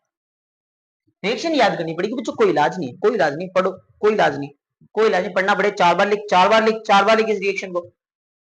मेटल कार्बोनेट की रिएक्शन एसिड के साथ जब भी कराई जाएगी, तो ये सॉल्ट बनाएगा, साथ में कौन सी गैस रिलीज होगी, CO2 और H2O। मुझे बताओ हाइड्रोजन गैस कहां रिलीज हुई थी, सर हाइड्रोजन गैस रिलीज हुई थी जब मेटल ने किसके साथ में रिएक्शन की थी, एसिड के साथ में। याद है पॉप साउंड, याद है पॉप साउंड, बिल्कुल सर याद है। तो बच्चों यहां ध्यान देना, जब आपका मेटल कार्बोनेट एसिड के साथ में रिएक्शन करता है, तो एक सॉल्ट बनाता है, एक कार्बन डाइऑक्साइड गैस रिलीज होती है, और एक क्या, वाटर। अगर ये मेटल का हाइड्रोजन कार्बोनेट भी होता बच्चों, तो भी एज रिएक्शन आपकी वही होती, सॉल्ट, कार्बन डाइऑक्साइड और वाटर। मेरी बात समझ में आएगी नहीं, कौन सी गैस रिलीज हुई है, कौन सी बोलते चले जाओ, कौन सी गैस रिलीज हुई है, सर यहाँ गैस रिलीज हुई है कार्बन डाइऑक्साइड। तुम्हें कैसे पता है कार्बन डाइऑक्साइड है, कैसे मानूं मैं ये कार्बन डाइऑक्साइड है, कैसे माने ये कार्बन डाइऑक्साइड है, मैं कैसे मान लूं। तो बच्चों इसके लिए भी एक टेस्ट है, यानी कि CO2 गैस के कंफर्मेशन के लिए भी हमारे पास क्या है, एक टेस्ट है। और वो टेस्ट क्या है, यहां समझो कि वो टेस्ट क्या है। ये है बेटा लाइम वाटर। क्या है, क्या है बच्चों, लाइम वाटर। अब आप बोलोगे सर ये लाइम वाटर क्या होता है। ये लाइम वाटर बेटा मैंने पहले भी पढ़ा चुका हूं, आपकी वन शॉट वीडियो डाली थी फायर सीरीज का पहला जो लेक्चर था केमिकल रिएक्शन एंड इक्वेशन, उसमें बताया था मैंने लाइम वाटर क्या होता है। ये लाइम वाटर होता है बच्चों आपका CaOH का होल ट्वाइस, यानी कि कैल्शियम हाइड्रोक्साइड। और इस कैल्शियम हाइड्रोक्साइड में से, इस लाइम वाटर में से अगर आप कार्बन डाइऑक्साइड गैस पास करवा दो, कौन सी गैस पास करवा दो, carbon dioxide gas. Sir carbon dioxide gas है, ये देख लाइम वाटर है, एक टेस्ट ट्यूब में लिया और उसमें से फूंक मार दे, ऐसे बात समझ आ रही क्या। यानी कि उसमें से क्या पास करवा देनी है आपको, कार्बन। अरे ऐसे नहीं, मत पास करवा देना, एक्सपेरिमेंटल सेटअप है, ठीक है ना, लेकिन फिर भी देसी जुगाड़। यानी कि अगर लाइम वाटर के अंदर देखो, लाइम वाटर बच्चों कितना क्लियर है, एक बार देखो इसको कितना क्लियर है लाइम वाटर, बिल्कुल क्लियर है। इसके अंदर जैसे ही आप क्या पास करवाओगे, देखो लाइम वाटर कितना क्लियर है एकदम, बहुत अच्छे से समझना है इसको, लाइम वाटर कितना क्लियर है। और जैसे ही मैंने इसके अंदर से CO2 पास करवाई, और बच्चों ये देखो कौन से कलर का हो गया, ये मिल्की कलर का हो गया। कौन से कलर का हो गया, मिल्की कलर का। तो बच्चों आपको यही याद रखना है कि लाइम वाटर टर्न्स मिल्की। कब, कब की बात कर रहा हूं मैं, कब की बात कर रहा हूं मैं, बताओ बताओ बताओ। हाँ सर, ये आप तब की बात कर रहे हो जब CO2 का कंफर्मेशन टेस्ट लेना है, तो हमने क्या किया, लाइम वाटर में से क्या पास करवा दी, CO2 पास करवा दी। क्या पास करवा दी, CO2। और जैसे ही मैंने CO2 पास करवाई, ये देखो कौन से कलर का हो गया, कौन सा, मिल्की कलर हो गया, दूध दूध जैसा हो गया। बात समझ में आ गई क्या। और बच्चों अगर मैंने ज्यादा अमाउंट में इसमें से क्या पास करवा दी, CO2 पास करवा दी, माने ही नहीं, देता गया उसको CO2, तो बच्चों ये लाइम वाटर फिर से क्या हो जाएगा, डिसअपियर हो जाएगा। क्या हो जाएगा बच्चों, डिसअपियर, यानी फिर से वो साफ हो जाएगा। पहले ही साफ था, CaOH का होल ट्वाइस था, हमने CO2 पास करवाई, मिल्की हो गया। कैसा हो गया, मिल्की हो गया। लेकिन जैसे ही हमने अगर एक्सेस अमाउंट में दे दी, वापस ऐसा हो जाएगा। ये देखो यहाँ लिखा हुआ भी है, the excess of carbon dioxide gas is passes through the lime water, then the precipitate is formed due to the formation of insoluble calcium hydroxide, और जो कलम सॉरी become clear again, ये वाला वर्ड इंपॉर्टेंट है। समझ में आ गई क्या मेरी बात। तो बच्चों ये कंफर्मेशन टेस्ट किसका हो गया, CO2 का। CO2 का कंफर्मेशन टेस्ट याद हो गया, H2 का भी कंफर्मेशन टेस्ट याद हो गया। नेक्स्ट देखो, तो 5 अलग अलग रिएक्शन बच्चों हम देख चुके हैं। अब बात करूंगा कि सर एसिड अगर किसके साथ में रिएक्शन कर ले, बेस के साथ में रिएक्शन कर ले तो क्या होगा। तो बेटा ध्यान देना, एसिड यानी कि बहुत तेज, बेस यानी कि सर थोड़ा सा ठंडा, यानी कि बहुत गर्म पानी और बहुत ठंडा पानी अगर दोनों को मिक्स कर दे तो पानी क्या हो जाएगा, सर पानी गुनगुना हो जाएगा। बात समझ आ गई क्या, गुनगुना गुनगुना, समझ में आ गई। यानी कि एसिड बहुत ज्यादा हाई, बहुत ज्यादा गर्म, बेस ठंडा, तो बच्चों क्या होगा, चीजें न्यूट्रलाइज हो जाएगी। क्या हो जाएगी बच्चों, न्यूट्रलाइज हो जाएगी। ना तो वो पानी अब गर्म रहेगा, ना वो पानी अब ठंडा रहेगा। तो कहने का मतलब क्या हुआ कि जब भी किसी एसिड के अंदर कोई बेस डाल दिया जाता है, एसिड और बेस को आपस में मिक्स कर दिया जाता है, तो चीजें क्या हो जाती है बच्चों, न्यूट्रलाइज हो जाती है। क्या हो जाती है, न्यूट्रलाइज हो जाती है। और इसी रिएक्शन को क्या बोला गया बच्चों, न्यूट्रलाइजेशन रिएक्शन बोला गया। कि सर क्या, जब आप एसिड को किस में मिला दोगे, बेस में मिला दोगे, तो ये एक सॉल्ट बनाएगा। क्या बनाएगा, सॉल्ट बनाएगा, और साथ में एक वाटर का फॉर्मेशन करेगा। यानी कि एसिड प्लस बेस, एसिड को बेस में डाला और क्या बना, salt plus water, salt plus water. तो बच्चों इसको क्या बोला गया, न्यूट्रलाइजेशन रिएक्शन बोला गया। समझ आए, इंपॉर्टेंट, मार्क करो, इंपॉर्टेंट है बेटा। क्या है ये, बहुत ज्यादा इंपॉर्टेंट है न्यूट्रलाइजेशन रिएक्शन, याद रह जाएगी क्या आपके। चल सकते हैं बच्चों आगे। नेक्स्ट बात करता हूं, अगली रिएक्शन, सेवंथ पॉइंट एसिड के पॉइंट ऑफ व्यू से। किसकी बातें चल रही है, बातें किसकी चल रही है, ना तुम्हारी चल रही ना मेरी चल रही, बातें चल रही है एसिड की। और एसिड का सातवां पॉइंट कि सर बहुत इंपॉर्टेंट है, बहुत इंपॉर्टेंट है, आगे चल के काम भी आने वाला है। अगर सर आप एसिड की रिएक्शन किसके साथ करवा दो, मेटल के ऑक्साइड के साथ में करवा दो, बहुत इंपॉर्टेंट कंसेप्ट है, थोड़ा सा जूम करके देखना इसको, मेटल के ऑक्साइड के साथ में करवा दूं। बच्चों मेटल का जो ऑक्साइड होता है ना, वो बेसिक नेचर का होता है। कौन से नेचर का होता है, बेसिक नेचर का होता है। ऑलवेज रिमेंबर, मेटल का ऑक्साइड कौन से नेचर का होता है, बेसिक नेचर का होता है। मैं आगे चल के सारी चीजें बताऊंगा कि तुम्हें ब्रश करने की जरूरत क्यों पड़ती है, तुम्हारे जब वो मधुमक्खी आके तुम्हारे डंक मार जाती है तब तुम क्या करते हो, बात समझ में आ रही क्या? तो ये ऐसे छोटी छोटी जो चीजें हैं, जब एसिडिटी होती है तो हम क्या करते हैं, तो सारी की सारी बातें बच्चों यहाँ होने वाली है कि सर जब एसिड क्या करता है, जब मेटल कार्बोनेट के साथ, सॉरी मेटल ऑक्साइड के साथ में रिएक्शन करेगा तो भी बेटा न्यूट्रलाइजेशन रिएक्शन होगी। मेटल का ऑक्साइड, ध्यान से सुनना, मेटल का ऑक्साइड कौन से नेचर का है, बेसिक नेचर का है। हमने किसके साथ में रिएक्शन करवा दी, एसिड के साथ में, acid plus base, acid plus base फिर से क्या बनाएगा, सॉल्ट प्लस वाटर। और बच्चों ध्यान देना, फिर से कौन सी रिएक्शन हो गई, न्यूट्रलाइजेशन रिएक्शन, क्योंकि मेटल का ऑक्साइड कौन से नेचर का था, बेसिक नेचर का था। बिल्कुल सर समझ में आ रहा है, ये मेटल का ऑक्साइड सर ये बेसिक नेचर का हो गया, सर ये एसिड हो गया। सर बेस प्लस एसिड क्या दे रहा है, सर एक सॉल्ट दे रहा है और साथ में कौन सा, वाटर। समझ में आई मेरी बात? तो बच्चों कौन सी रिएक्शन हो जाती है, न्यूट्रलाइजेशन रिएक्शन। रिएक्शन सारी की सारी नोट करनी है, सारी की सारी नोट करनी है, पढ़े पढ़े वीडियो नहीं देखनी है, बैठ जा, जो भी पढ़ा हुआ है लड़के बैठ जा, ध्यान से सुनो और रिएक्शंस लिखो। चलो फटाफट रिएक्शंस लिखो। समझ में आ गई क्या मेरी बात की, न्यूट्रलाइजेशन रिएक्शन कंप्लीट हो गई बच्चों, डन। चल सकता हूं आगे सर, ठीक है 7 पॉइंट कंप्लीट हो चुके हैं, नेक्स्ट आगे। आए हाय क्या पॉइंट आया है सर, सर एसिड का नेचर क्या होता है, कोरोसिव नेचर का होता है, थोड़ा सा कोरोसिव नेचर होता है बच्चों। कोरोसिव नेचर का मतलब क्या होता है भैया, हार्म करने की टेंडेंसी रखता है, ये क्या कर देता है, हार्म करने की टेंडेंसी रखता है, जिस पर भी जाएगा हार्म कर देगा उसको। आप किसी भी चीज पर जगाओगे ये उसको खत्म कर देगा, एसिड खत्म कर देता भैया। तो अच्छे से अच्छी चीज नहीं हो रही था हम एसिड डाल देते हैं, इस पर ध्यान देना, सुनना मेरी बात। जैसे कि इसने क्या बोला कि जो मिनरल्स एसिड होते हैं बच्चों, उनमें बर्न करने की टेंडेंसी होती है। कौन सी टेंडेंसी होती है, बर्न करने की टेंडेंसी होती है। मेरी बात समझ में आ गई क्या? तो कई बार वो स्किन को भी क्या कर देता है, स्किन को भी क्या कर देता है, बर्न कर देता है, और बहुत सारे मटेरियल को भी क्या कर सकता है बच्चों, वो डैमेज कर सकता है। तो ये नेचर कौन सा हो गया, कोरोसिव नेचर हो गया एसिड का। कितने पॉइंट्स बता दिए एसिड के, बताओ बताओ, ऐसे टिप्स पे बताओ। 8 पॉइंट्स बता दिए, और आठों के आठों याद होना चाहिए। आठों का मतलब था 8, 8 का मतलब बच्चे ऐसे लिखते हैं, ऐसे का मतलब जब हम छोटे थे तो ऐसे लिखते थे 8, हाँ मैडम ऐसे ऐसे लिखते थे 8। बात समझ में आ गई क्या? तो कितने पॉइंट्स बता चुका हूं मैं, 8 पॉइंट्स बता चुका हूं एसिड के बारे में। बेस की तो अभी तक बात ही नहीं हुई, बेस की बातें अब होगी। चल सकता हूं बच्चों आगे, नेक्स्ट देखो इधर। अब बात कर रहा है ये वापस वो की वही बात कर दी इसने कि हाँ सर वो जो पॉइंट्स थे, सोरिन टेस्ट है, ब्लू लिटमस को रेड में कन्वर्ट करता है। हाँ अब ये जो मैंने आपको इलेक्ट्रोलाइट वाली बात बताई थी ना बच्चों, वो समझ लेना इधर। वैसे पॉइंट्स आगे आ जाएंगे लेकिन ठीक है कोई बात नहीं, बार बार आ रहा है ये भी बोल रहा मुझे भी पढ़ाओ, बार बार ये पॉइंट आ रहा है क्या ना, मुझे भी पढ़ाओ। भैया इलेक्ट्रोलाइट का मतलब क्या होता है, भैया एसिड के अंदर एक टेंडेंसी है, एसिड जो होता है ना बेटा गुड कंडक्टर होता है इलेक्ट्रिसिटी का। बहुत इंपॉर्टेंट पॉइंट है, बहुत ही इंपॉर्टेंट पॉइंट है, कतई जहर पॉइंट है सर। यानी कि एसिड जो होते हैं वो क्या होते हैं बच्चों, गुड कंडक्टर होते हैं। गुड कंडक्टर किसके होते हैं सर, ये इलेक्ट्रिसिटी के गुड कंडक्टर होते हैं। यानी कि अगर आपने एसिड के अंदर से इलेक्ट्रिसिटी पास करवा दी तो एसिड कहेगा हाँ भैया मेरे अंदर से पास करवाने दे, मैं अलाउ कर रहा हूं, मैं क्या कर रहा हूं, अलाउ कर रहा हूं, क्योंकि मेरे पास आयंस हैं। याद करो याद करो, एसिड क्या था, एसिड ने बोला था कि मैं H पॉजिटिव आयन दूंगा, बोला था या नहीं बोला था, बोला था, एसिड ने बोला था मैं H पॉजिटिव आयन दूंगा। तो बच्चों मतलब इसके पास आयंस तो है, और अगर आयंस है तो ये इलेक्ट्रिसिटी को कंडक्ट कर सकता है।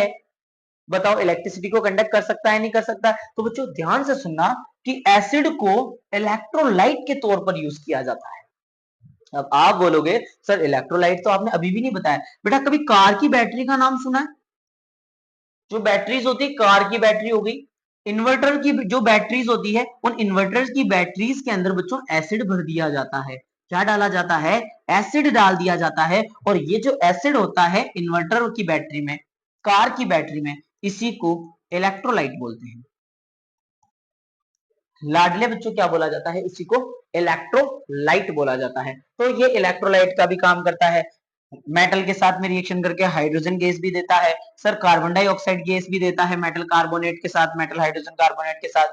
सर ये आपका न्यूट्रलाइजेशन रिएक्शन भी देता है, तमाम वो सारी चीजें बच्चों इसने एक बार कंक्लूड करके बताया है। तो एसिड वाला सेगमेंट आपका लगभग लगभग क्या हो जाता है बच्चों, कंप्लीट हो जाता है। और फिर एक लाइन पूछी जा रही है यहां पर कि सर क्या बोल रहा है, सर कॉमन बात क्या है, what do all acids have in common. सारे एसिड्स की अगर मैं बात करूं तो कॉमन क्या है, क्या कॉमन है सारे एसिड्स में? तो जो सारे एसिड्स में पता है क्या कॉमन है, क्या कॉमन है सारे एसिड्स में? सर सारे एसिड्स में एक बात कॉमन है कि बच्चों ये क्या करते हैं ना, ये H पॉजिटिव आयन देते हैं। ये क्या देते हैं? H पॉजिटिव आयन देते हैं। चाहे वो वीक एसिड हो, चाहे वो आपका स्ट्रॉन्ग एसिड हो, चाहे बच्चों वो मिनरल एसिड हो, और चाहे वो आपका ऑर्गेनिक एसिड हो, तो ये सारे के सारे एसिड, एसिड लिखते ही बच्चों एक ही चीज समझ आती है कि भैया ये क्या देंगे? H पॉजिटिव आयन देंगे। कौन सा आयन देंगे? H पॉजिटिव आयन देंगे। समझ में आ गई क्या मेरी बात? अरे समझ में आ गया क्या? लेकिन H पॉजिटिव आयन सिर्फ कब देंगे बच्चों? जब इनको आप पानी में डालोगे, जब इनका आप एक्वस सॉल्यूशन तैयार करोगे। लिखा हुआ है the separation of HCl into H positive and Cl negative possible presence of water only. क्या बच्चों? Presence of water. में बात समझ में आ रही है ना लाइक बच्चों को? इसी प्रोसेस को बच्चों आयनाइजेशन बोला जाता है। आयनाइजेशन। अच्छी खासी जिंदगी चल रही थी HCl की, पानी के अंदर डाला, H पॉजिटिव अलग, Cl नेगेटिव अलग, आयंस के अंदर कन्वर्ट हो गए। क्या बना दिए मैंने? इनके आयंस बना दिए। क्या बना दिए बच्चों? आयंस बना दिए। और जब आयंस बना दिए तो इसी चीज को क्या बोला जाता है? आयनाइजेशन बोला जाता है। समझ में आ रहा है? समझ में आ रहा है सर? चल सकता हूं बच्चों में आगे। हम नेक्स्ट बात करते हैं कि सर गजब की चीज बता दी सर। क्या बोला गया था? Whether all the compounds of acid या कंटेनिंग हाइड्रोजन आर एसिड्स। क्या सारे के सारे वो कंपाउंड, सुनना मेरी बात अच्छे से समझना, क्या सारे के सारे कंपाउंड जिनके पास हाइड्रोजन है वो इलेक्ट्रिसिटी का कंडक्शन कर लेते हैं? आपने बोला, कंफ्यूज बिल्कुल नहीं होना, एग्जाम में क्वेश्चन आता है ये, कि सर आपने बोला H पॉजिटिव आयन कौन देगा? कौन देगा? एसिड देगा। बिल्कुल देगा, एसिड देगा। और आपने फिर बोला कि सर एसिड क्या होते हैं?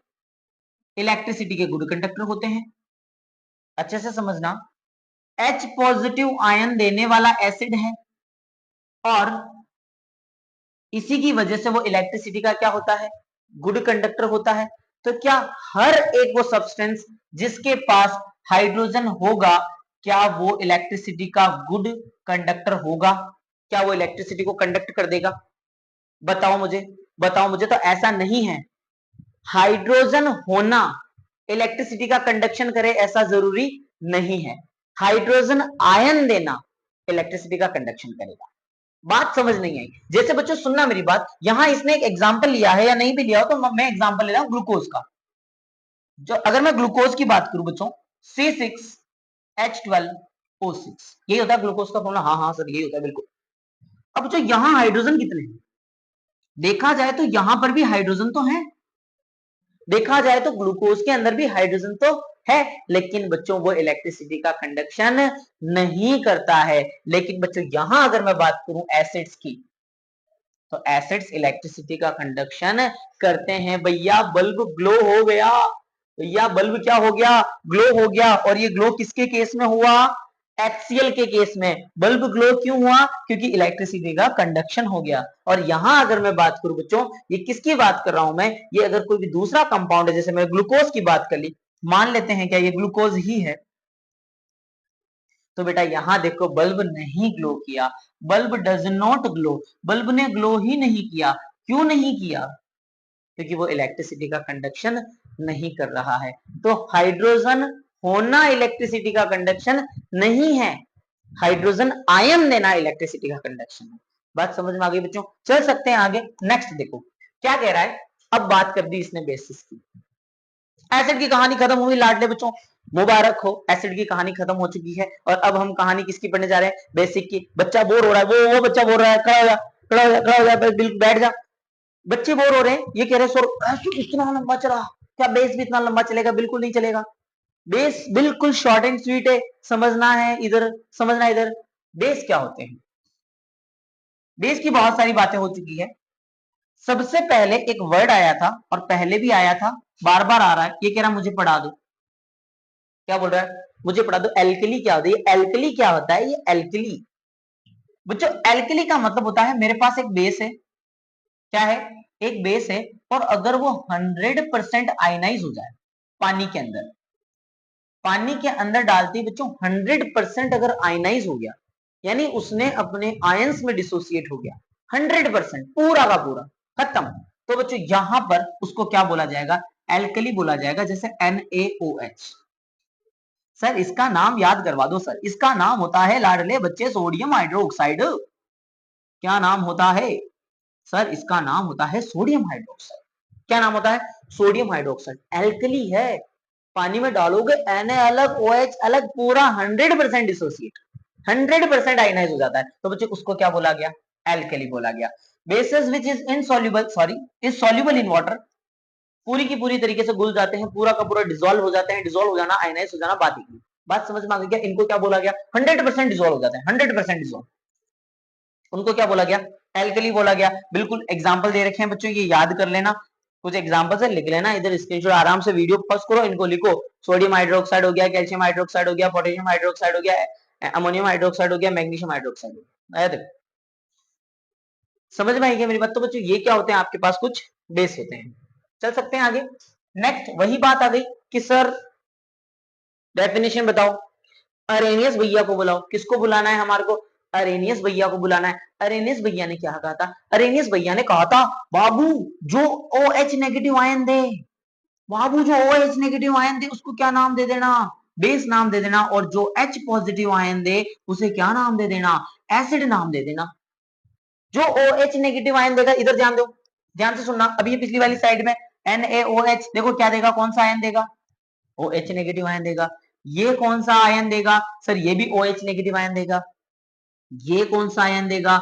OH नेगेटिव आयन देगा। सारे के सारे क्या हैं सर? सारे के सारे बेस हैं। सारे के सारे क्या हैं? बेस हैं। अब बच्चों बात वो की वही आ गई कि अगर जो जितना ज्यादा नंबर में OH नेगेटिव आयन देगा, the basis which give more number of hydroxide ion, जो ज्यादा हाइड्रोक्साइड आयन देगा वो स्ट्रॉन्ग बेस है। क्या है? Strong base. हमारी तरह, हमारी तरह बेस नहीं हूं मैं, स्ट्रॉन्ग हूं, नालायक हूं, स्ट्रॉन्ग हूं मैं। क्या हूं? स्ट्रॉन्ग हूं। तो स्ट्रॉन्ग बेस क्या होगा? जो ज्यादा नंबर में हाइड्रोजन आयन दे, जोरदार ज्यादा नंबर किसके आएंगे? तुम्हारे अगर मैं ज्यादा नंबर दिलवा दूं तो बताओ मैं स्ट्रॉन्ग हूं या नहीं? हूं या नहीं? अब सुनना इधर मेरी बात, जो ज्यादा नंबर्स में, मोर number of hydrogen ion, strong base है।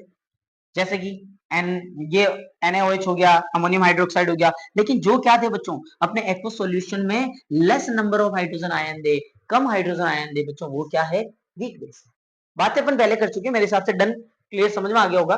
नेक्स्ट देखो, हाँ सर, प्रॉपर्टीज ऑफ बेस पढ़ी थी क्या? 8 प्रॉपर्टी पढ़ी थी क्या?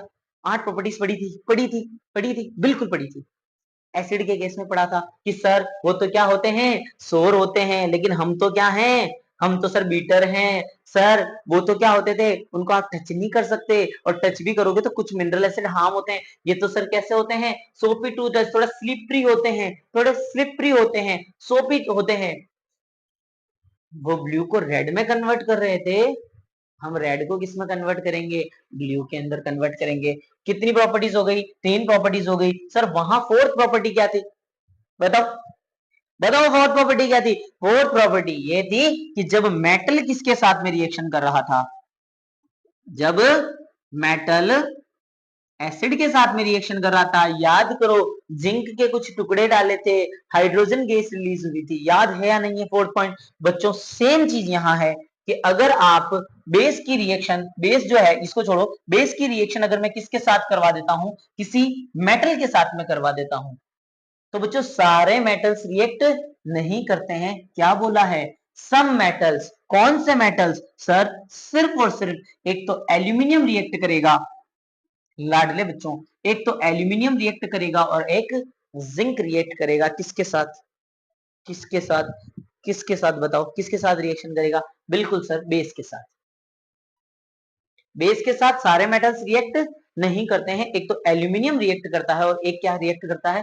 जिंक। ये देखो बच्चों, ये आपके पास एक बेस है और इस बेस ने किसके साथ रिएक्शन करी? एक मेटल के साथ। किसके साथ रिएक्शन करी बच्चों? एक मेटल के साथ में रिएक्शन करी बेस ने। और बच्चों यहां देखो सोडियम जिंकेट बनाया, जो एक सॉल्ट है, और उसके बाद कौन सी गैस रिलीज कर दी? यहाँ हाइड्रोजन गैस रिलीज कर दी। सबके साथ रिएक्शन नहीं होती लाडले बच्चे, बेस सबके साथ में रिएक्शन नहीं करता। क्या होता सर अगर ये एल्यूमिनियम के साथ में रिएक्शन करता? कोई बात नहीं, ये एल्यूमिनियम बना देता, सोडियम एल्यूमिनेट बना देता। जैसे इसने सोडियम जिंकेट बनाया है, वैसे ही सोडियम एल्यूमिनेट बना देता और कौन सी गैस रिलीज कर देता? हाइड्रोजन गैस रिलीज कर देता। कितने पॉइंट्स? समझ में आ गया क्या? सेम डिट्टो चल रहा है, जैसा जैसा हमने एसिड के लिए पढ़ा वैसा वैसा हम किसके लिए पढ़ते चले जा रहे हैं, बेस के लिए पढ़ते चले जा रहे हैं, भैंस के लिए नहीं, भैंस के लिए नहीं, भैंस के लिए नहीं बाबू। चल सकते हैं आगे, बिल्कुल सर आगे चल सकते हैं। नेक्स्ट देखो बच्चों, आगे बोला है, अच्छा एक चीज इसने और बोली थी बच्चों यहाँ, उस पॉइंट को भी अपन क्लियर कर लेते हैं। ये बोल रहा है कि इनको भी क्या, दे आर इलेक्ट्रोलाइट्स।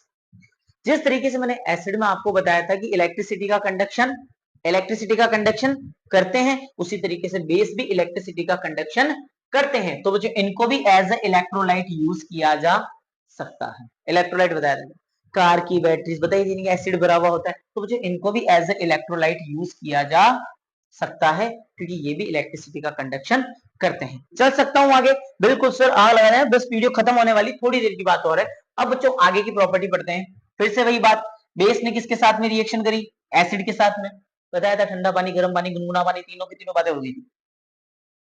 ठंडा पानी, गर्म पानी, गुनगुना पानी, तीनों की बातें हुई थी, और क्या बनाया था, सॉल्ट प्लस वाटर। सेम है बच्चों, बेस की रिएक्शन एसिड के साथ, salt plus water, same repeat होगी रिएक्शन।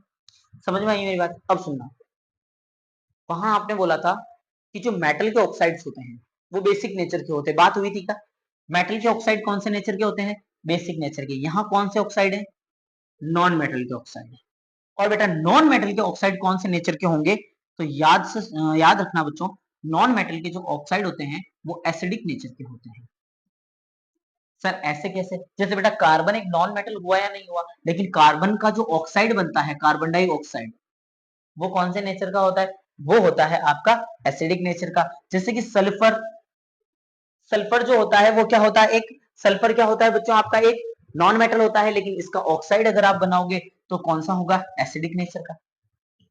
इसकी रिएक्शन अगर मैं बेस के साथ करवा दूं, तो बेस प्लस नॉन मेटल का ऑक्साइड, और नॉन मेटल का ऑक्साइड अपने आप में क्या है, एसिड है, फिर से न्यूट्रलाइजेशन रिएक्शन होगी और बच्चों क्या बना लेगा, सॉल्ट प्लस वाटर।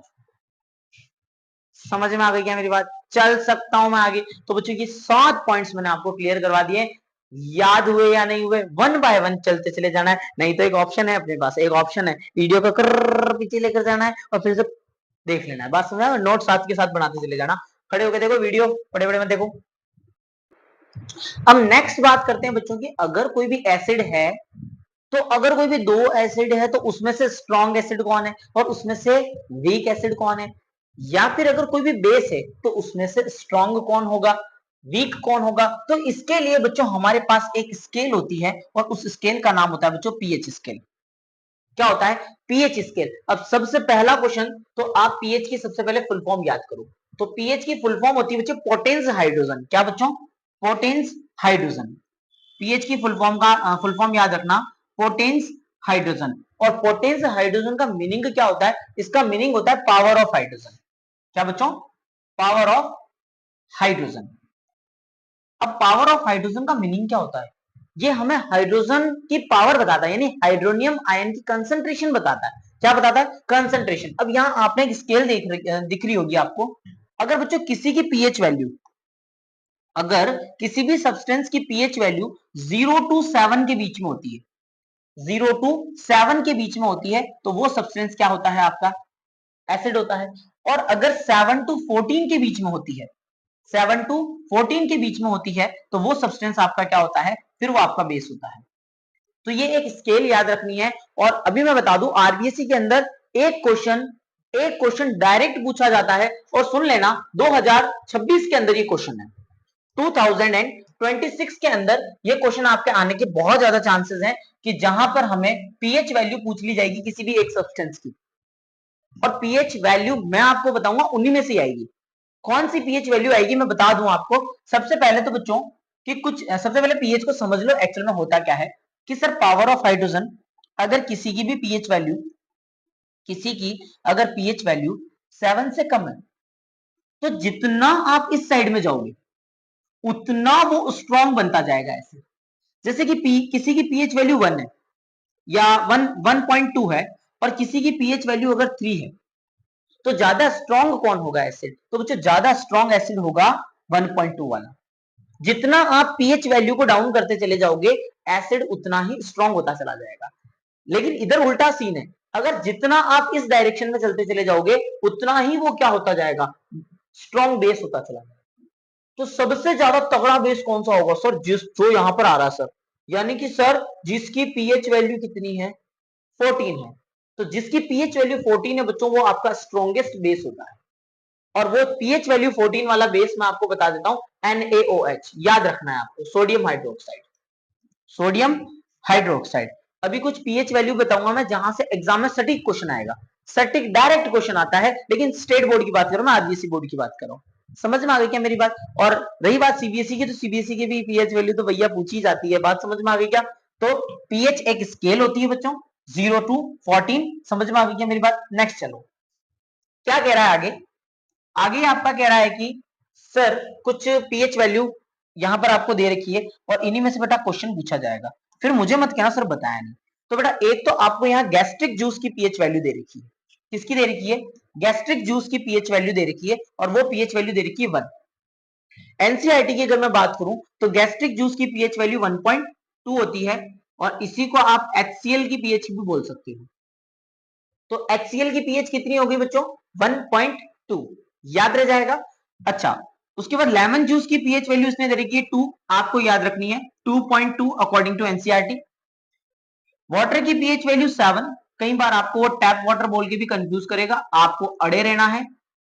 कितना? PH value 7। सुनना मेरी बात, एक और, मिल्क ऑफ मैग्नीशिया, इसकी पीएच वैल्यू होती है बेटा 10। और ये आपको याद रखनी चाहिए बच्चों, ये जितनी भी पीएच वैल्यू मैं आपको लिखवा रहा हूं ये आपको याद होनी चाहिए। और सोडियम हाइड्रोक्साइड यानी कि NaOH, इसकी पीएच वैल्यू कितनी होनी चाहिए? 14। और इन्हीं के अंदर से क्वेश्चन आएगा स्टेट बोर्ड के अंदर, आरबीएसई बोर्ड के अंदर, यहां से क्वेश्चन फंसने वाला है, यहां से क्वेश्चन फंसने वाला है, ध्यान से सुन लेना। 2026 में जो हाफ ईयरली का पेपर आपका आने वाला है, हाफ ईयरली का जो पेपर आने वाला है 2026 का, उसके अंदर ये आपका पीएच का एक क्वेश्चन पूछा जाएगा। बात समझ में आ गई क्या? एक पीएच और याद कर लेनी है आपको, ब्लड की। तो बच्चों ब्लड की जो पीएच वैल्यू होती है वो होती है 7.4। बस सर यहां से बाहर कुछ नहीं आएगा। अगर मैं गैस्ट्रिक जूस या HCl की पीएच की वैल्यू बात करूं 1.2, 2.2, 7.4, ये आपकी पीएच वैल्यू इंपॉर्टेंट है, याद रहेगा क्या? चल सकता हूं। और रही बात पीएच की, ठीक है ना, और कोई बच्चा बोल दे सर इसके अलावा बताओ, सर इसके अलावा बताओ, तो इसके अलावा बेटा एक चार्ट बनाऊंगा अभी, ये चार्ट तू देख ले और उसके हिसाब से तो पीएच वैल्यू याद कर ले। ये देखो सलाइवा, सलाइवा की पीएच वैल्यू क्या होती है, बिफोर मील आफ्टर मील, सारी की सारी पीएच वैल्यू आपको दे रखी है। आप इन सभी का एक स्क्रीनशॉट लेकर भी नोट कर सकते हो। बात समझा? स्क्रीनशॉट ले लेना इसका एक, चले पॉज करके स्क्रीनशॉट ले लेना। तो ये बच्चों कुछ पीएच वैल्यू है, आपको याद रखनी है। तो अपने काम की तो वैसे मैंने सारी की सारी लिखवा दी है, इतना कोई इंपॉर्टेंट नहीं है। हाँ इसने बोला है कि NaOH की 13 होती है, आप 14 लिख सकते हो, ऐसा कोई बड़ा पॉइंट नहीं है। HCl की इसने कितनी बोल रखी है? 1 बोल रखी है, 1.2 याद कर लेना, ठीक है ना। ये एनसीईआरटी के डेटा बता रहा हूं मैं आपको। चल सकते हैं बच्चों आगे। नेक्स्ट देखो, वाओ सर अब आया मजा। ये पीएच वैल्यू हमारी जिंदगी में क्या काम आएगी, क्यों पढ़ाया जा रहा है, क्यों पढ़ाया जा रहा है साइन थीटा, क्यों पढ़ाया जा रहा है कॉस थीटा, क्यों पढ़ाया जा रहा है सर्कल, ट्रिग्नोमेट्री, ये वो सारी चीजें काम की है। अब सुनना मेरी बात, क्यों पढ़ाई जा रही है मैं पीएच, क्यों पढ़ाई जा रही है? क्योंकि बेटा ये पीएच आपकी काम आती है डेली लाइफ में, डेली लाइफ में पीएच काम आती है। कैसे काम आती है समझना। अब सुनना मेरी बात, जैसे कि एक कंसेप्ट है एसिड रेन। अब इस एसिड रेन का कंसेप्ट समझना होता क्या है। बारिश आती है, बारिश आती है, वो वाटर होता है, क्या होता है बच्चों? वाटर होता है। अब वाटर का पीएच कितना होता है? 7 होता है। अरे वाटर का पीएच क्या है? 7 है। जब तक 7 पीएच वाली बारिश आ रही है तब तक तो वो बारिश है। समझ में आ गई क्या मेरी बात? लेकिन अगर इसका पीएच वैल्यू 7 से ड्रॉप हो जाए, इसका पीएच वैल्यू 7 से क्या हो जाए बच्चों? ड्रॉप। यहां पर ह्यूमन बॉडी की भी एक रेंज लिखी हुई पीएच की, याद रहे, वेल एंड गुड, नहीं रहे कोई दिक्कत नहीं है, चल सकते हैं आगे। अब बच्चों जो बारिश आ रही है, अगर उस पानी की पीएच वैल्यू अगर 7 है तब तो कोई इश्यू नहीं है। अगर 7 से कम हो जाए तो 7 से जैसे जैसे ड्रॉप होता चला जाऊंगा वैसे वैसे वो क्या कन्वर्ट होता चला जाएगा सर? वो तो फिर एसिड बनता चला जाएगा। बच्चों अगर रेन वाटर की पीएच, लाडले बच्चों, लाडले सारे लाडले बच्चों सुनना, रेन वाटर की पीएच अगर 5.6 से नीचे चली गई, 5.6 से अगर ड्रॉप हो गई, मैंने बोला था 7 से नीचे। अगर 5.6 से अगर मेरी पीएच अगर ड्रॉप हो जाती है तो फिर वो बारिश नहीं है, वो एसिड की बारिश है। यानी कि वो क्या है बेटा, फिर एसिड रेन है वो। और आप बोलोगे सर एसिड बरसेगा क्या, सर ये एसिड कहां से आ रहा है? सुनना मेरी बात बच्चों, सुनना कि जब बारिश की अगर मैं बात करूं तो आपने देखा था कि अभी कार्बन, जैसे मैंने एक एग्जांपल लिया था कि जो नॉन मेटल के ऑक्साइड्स हैं वो एसिडिक नेचर के होते हैं। जैसे मैंने बोला था कार्बन डाइऑक्साइड एसिडिक नेचर का है, सल्फर डाइऑक्साइड एसिडिक नेचर का है। और बच्चों ध्यान से सुनना, जब ये जहरीली गैसें, जब ये हार्मफुल गैसेस क्लाउड्स के अंदर मिक्स हो जाती है और क्लाउड्स का फॉर्मेशन कर लेती है, किसका? क्लाउड्स का फॉर्मेशन कर लेती है। और बच्चों अब यहां से जो बारिश आएगी, यानी कि मैंने जो एटमॉस्फेयर के अंदर CO2 थी, जो एटमॉस्फेयर के अंदर SO2 थी, ये जो जहरीली गैसेस जो थी बच्चों, ये किसके साथ मिक्स हो गई?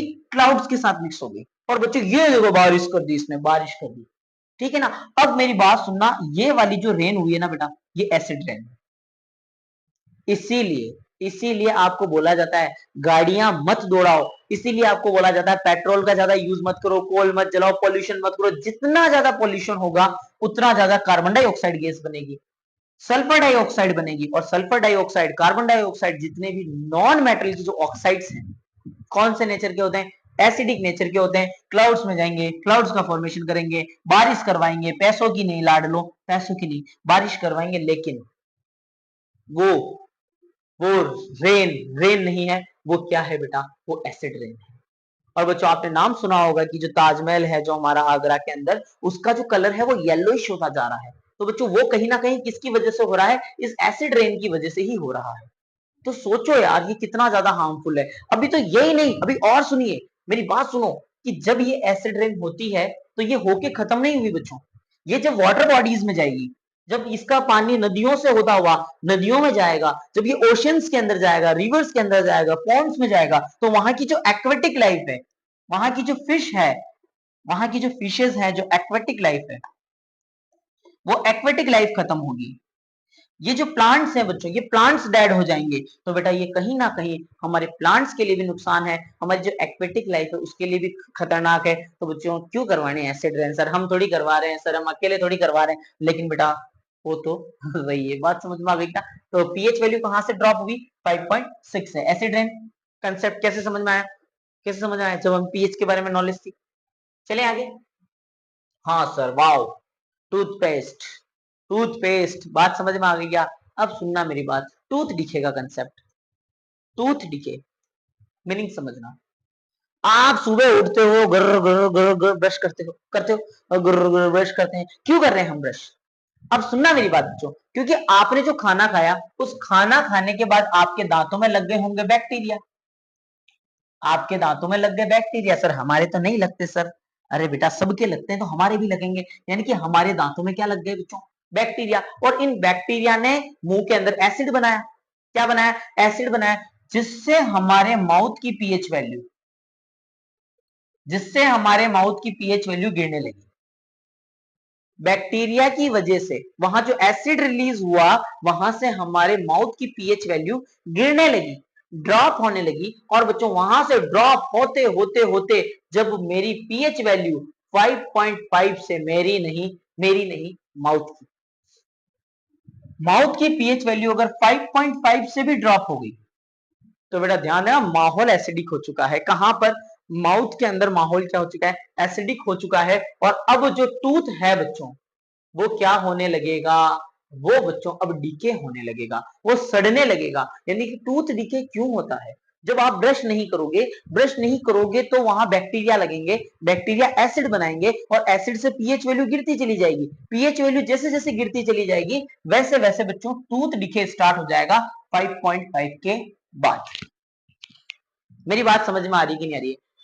बात समझ में आ रही क्या? तो इसने बोला है कि हमारा टूथ जो होता है वो कैल्शियम एपेटाइट से बना हुआ होता है, वो सारी की सारी बातें, लेकिन टूथ डीके क्यों हो रहा है? क्योंकि पीएच वैल्यू 5.5 से कहां चलेगी बच्चों? ड्रॉप चलेगी। क्या लिखा हुआ है कि bacteria present in the mouth produce acid and degradation of sugar, वो सारी की सारी बात। फूड पार्टिकल्स, मीठा भी नहीं खाना चाहिए, ठीक है ना। और ये सारी की सारी बातें मैं एक्सप्लेन कर चुका हूं, नोट कर लेना, नोट कर लेना, ठीक है। अब क्या होगा? अब सर इस पीएच वैल्यू को ऊपर कैसे लाया जाए? तो बेटा हम क्या करते हैं, हम एक बेस का यूज करते हैं। किसका यूज करते हैं? बेस का। टूथपेस्ट लेते हैं और टूथपेस्ट से हम क्या करेंगे? अब वहां की पीएच वैल्यू, एसिड की रिएक्शन किसके साथ करवा दी मैंने? एसिड की रिएक्शन किसके साथ करवा दी? बेस के साथ करवा दी, क्योंकि मुंह में क्या बन रहा था सर? मुंह में तो एसिड बन रहा था और उस एसिड की रिएक्शन मैंने टूथपेस्ट के साथ करवा दी, बेस के साथ करवा दी, न्यूट्रलाइज कर देंगे और पीएच वैल्यू को कहां लेकर आ जाएंगे?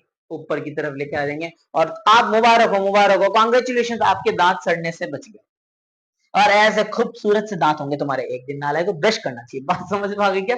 चल सकते हैं बच्चों आगे, कोई दिक्कत है? चले आगे। सर और पीएच वैल्यू कहां काम आती है? देख बेटा, और पीएच वैल्यू अगर अपन बात करें तो और पीएच वैल्यू आपकी कहां काम आती है? कभी एसिडिटी हुई है? एसिडिटी हुई? एसिडिटी का मतलब क्या होता है? आपने बायोलॉजी में पढ़ा होगा और नहीं पढ़ाया होगा तो जो हमारी सीरीज आएगी उसमें हम आपको बताएंगे कि हमारे स्टमक के अंदर एक एसिड होता है बच्चों। हमारे स्टमक के अंदर एक एसिड होता है जो होता है हाइड्रोक्लोरिक एसिड, HCl। कौन सा एसिड होता है? HCl एसिड होता है हमारे स्टमक के अंदर। क्या काम करता है? अभी इन शॉर्ट समझा रहा हूं। ये एसिड आपका डाइजेशन में हेल्प करता है। किसमें हेल्प करता है बच्चों? डाइजेशन के अंदर हेल्प करता है। कौन? ये हाइड्रोक्लोरिक एसिड। अब क्या होगा अगर ये एसिड ज्यादा बनने लग जाए हमारी बॉडी में? हमारी बॉडी में क्या होने लग जाए?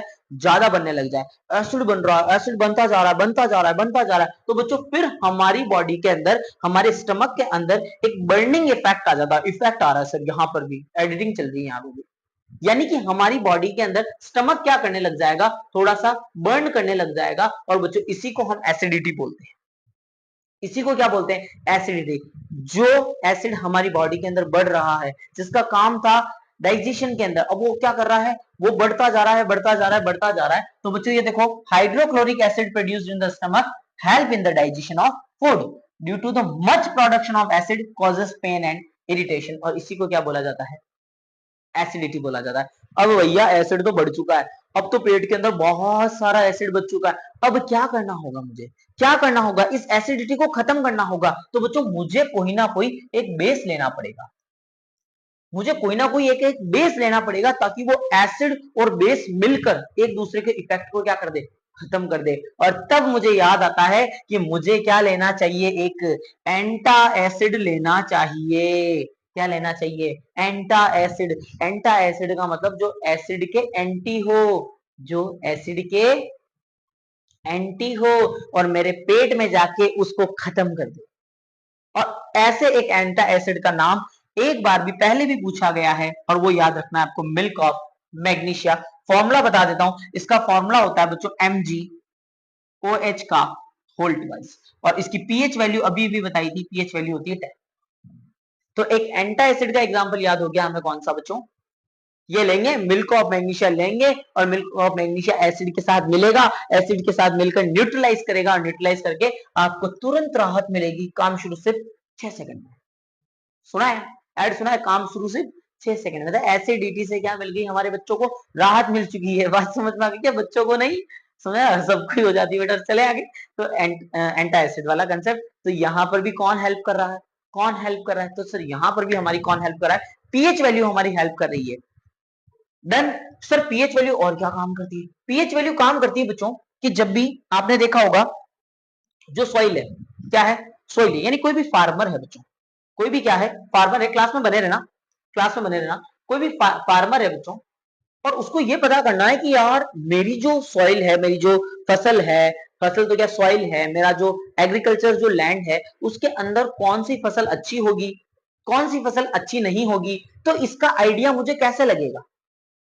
कौन सी फसल मुझे उगानी चाहिए, कौन सी फसल मुझे नहीं यूज करनी चाहिए, कैसे आइडिया लगेगा? इसका आइडिया बच्चों ऐसे लगेगा कि हम उस सॉइल की पीएच वैल्यू फाइंड कर लेंगे। अगर हमारी सॉइल अगर एसिडिक नेचर की हुई, सुनना मेरी बात, अगर मेरी सॉइल क्या हुई बच्चों? एसिडिक नेचर की हुई। कौन से नेचर की हुई? एसिडिक नेचर की अगर सॉइल हुई तो बच्चों फिर क्या किया जाएगा? उसके अंदर एक बेस डाल दिया जाएगा। बेस कौन सा हम यहां यूज करेंगे? क्विकलाइम। सुनना मेरी बात, फिर से एक नया कंसेप्ट कि सर ये कैल्शियम का ऑक्साइड है सर, और कैल्शियम का ऑक्साइड बेटा कौन से नेचर का होता है? कैल्शियम ऑक्साइड सर मेटल का ऑक्साइड है, और मेटल का ऑक्साइड है तो सर कौन से नेचर का होगा? बेसिक नेचर का होगा।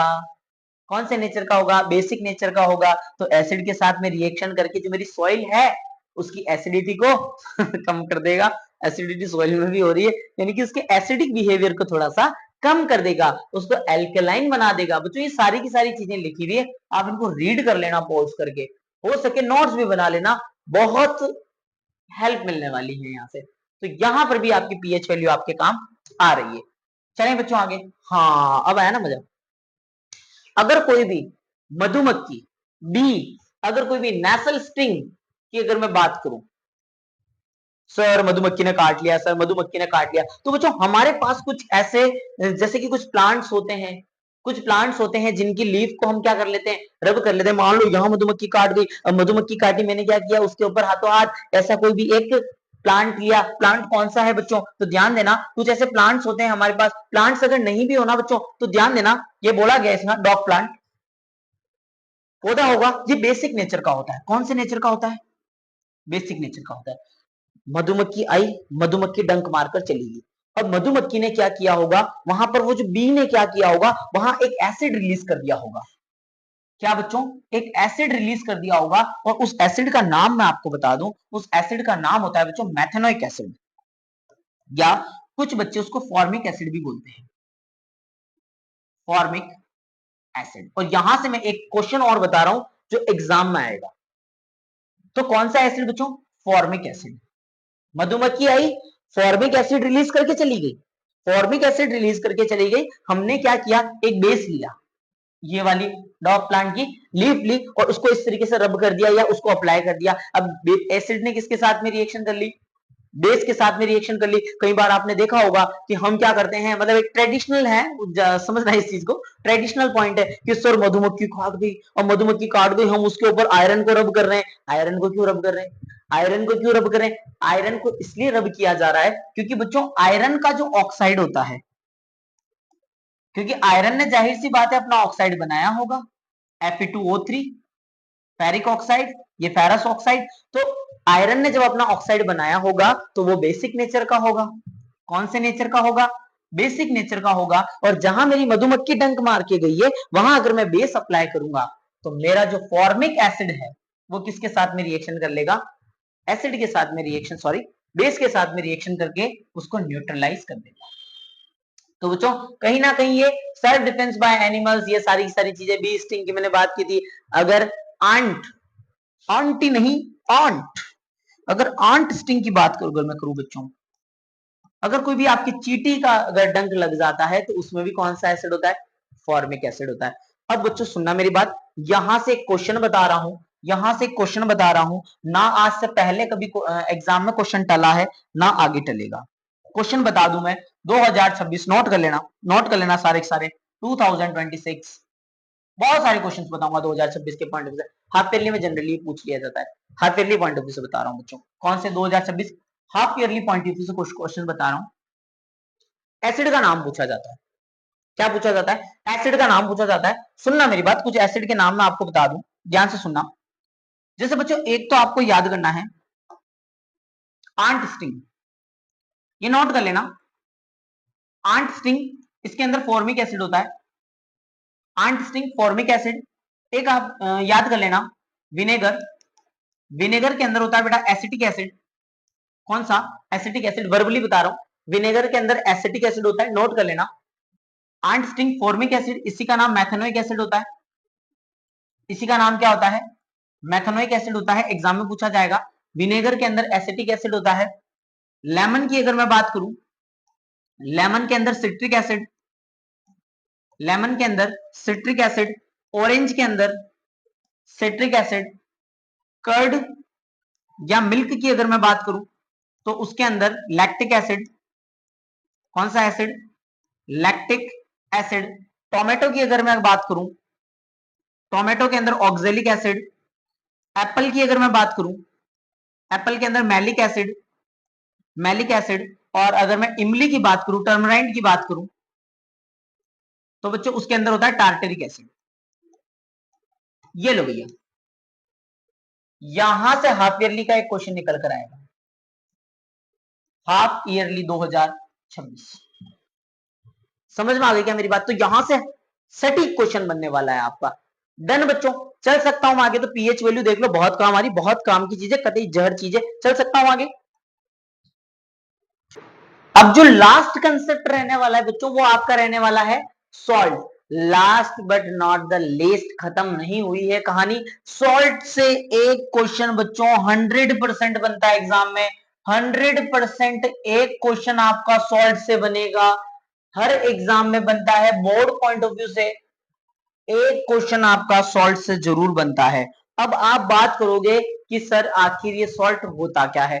आपने न्यूट्रलाइजेशन रिएक्शन पढ़ी थी, आपने पढ़ी, मैंने भी पढ़ी, सबने पढ़ी, मिलके पढ़ी है। अब न्यूट्रलाइजेशन रिएक्शन में आपने ये देखा था कि सर अगर मेरे पास कोई भी एक एसिड है और वो एसिड जब क्या करता है, बेस के साथ में रिएक्शन करता है। अरे एसिड किसके साथ में रिएक्शन करता है? बेस के साथ में रिएक्शन करता है, तो यहां सॉल्ट बनाता है और वाटर बनाता है। क्या ये रिएक्शन अभी थोड़ी देर पहले पड़ी थी क्या बच्चों? बात समझ में आ गई क्या? यानी कि एसिड ने किसके साथ में रिएक्शन करी? बेस के साथ में रिएक्शन करी, तो क्या बना? Salt plus water. एक रिएक्शन लिख रहा हूं बच्चों यहां, और बहुत कुछ समझ में आ जाएगा। जैसे कि मैंने HCl ले लिया, एसिड, अच्छे से समझना, सॉल्ट मजा आ जाएगा। प्लस यहां आपने बेस ले लिया NaOH। बात समझ में आई बच्चों? ये मेरा एसिड है और ये बच्चों मेरा बेस है। बात समझ में आई? क्लास में आना, मजा आ जाएगा कि सर एसिड का तो हमें एनायन उठाना है। एनायन का मतलब होता है नेगेटिव पार्ट, नेगेटिव पार्ट उठाना है बेटा।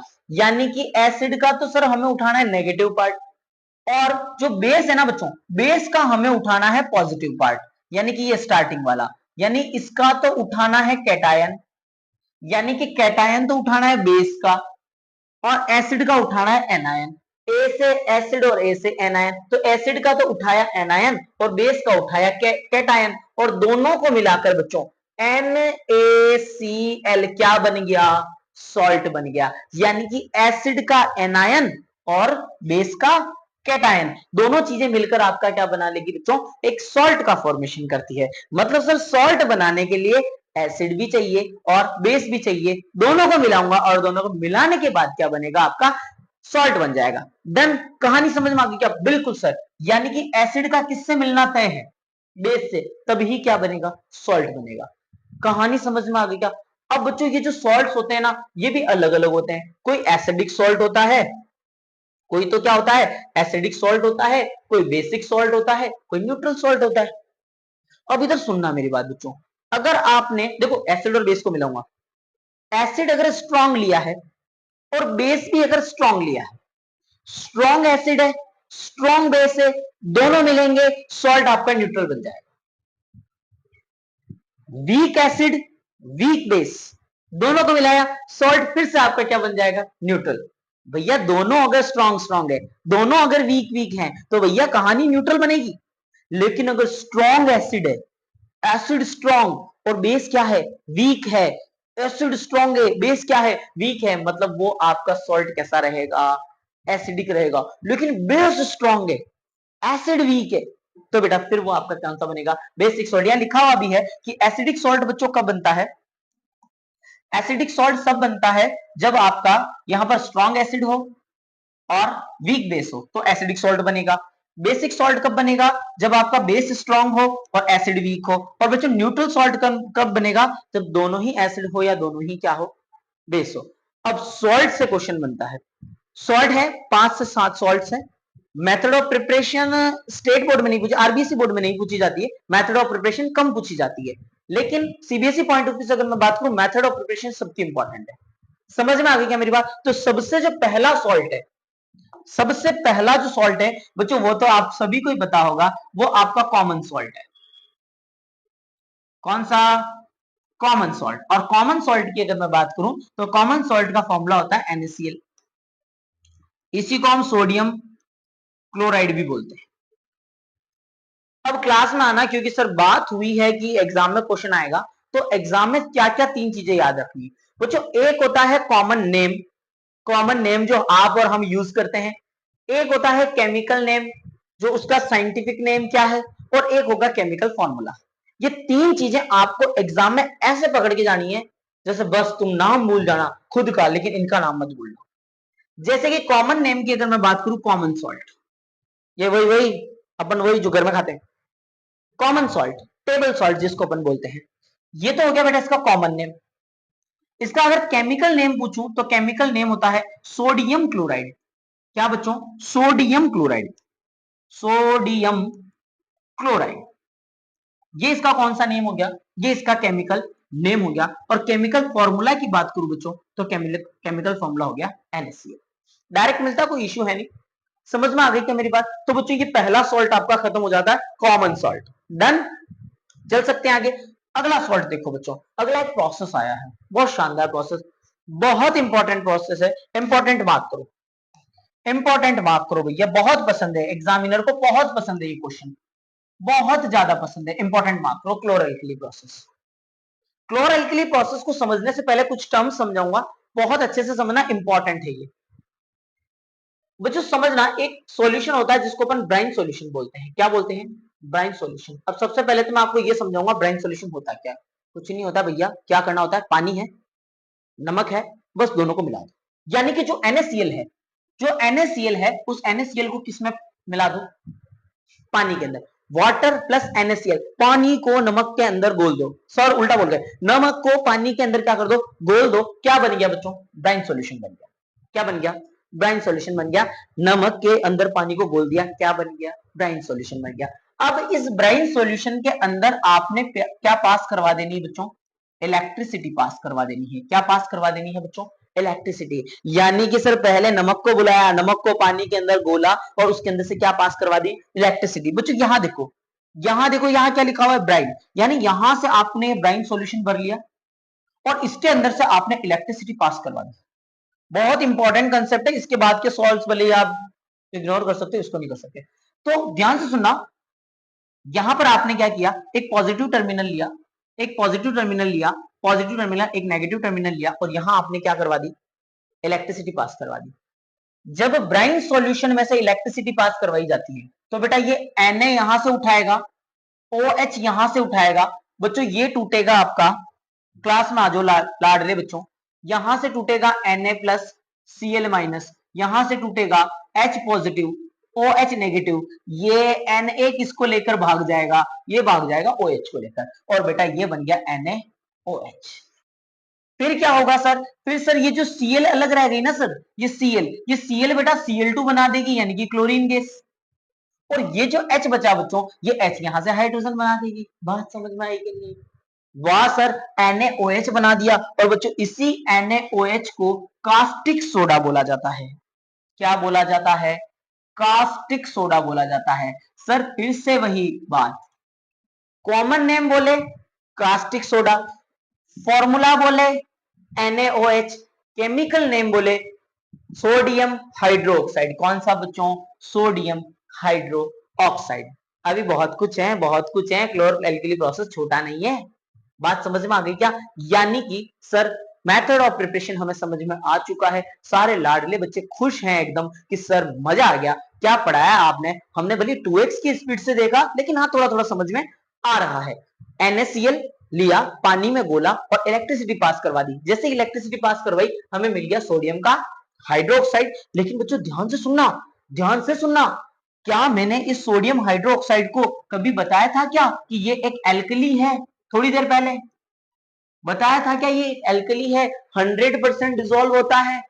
हाँ सर बताया तो था, नहीं बताया था पीछे लेके जाना, वीडियो को देख लेना कि सर इसको आपने बताया था ये तो एल्कली है, और एल्कली भी है और सर यहां से क्लोरीन गैस भी निकल रही है।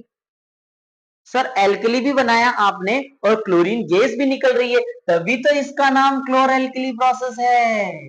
क्लोर का मतलब हो गया क्लोरीन, एल्कली का मतलब हो गया NaOH। यानी कि ये एक ऐसा प्रोसेस है जहां पर आपको एक एल्कली मिलता है और साथ ही साथ बच्चों आपको क्या मिलती है? क्लोरीन गैस मिलती है। समझ में आया या नहीं आया?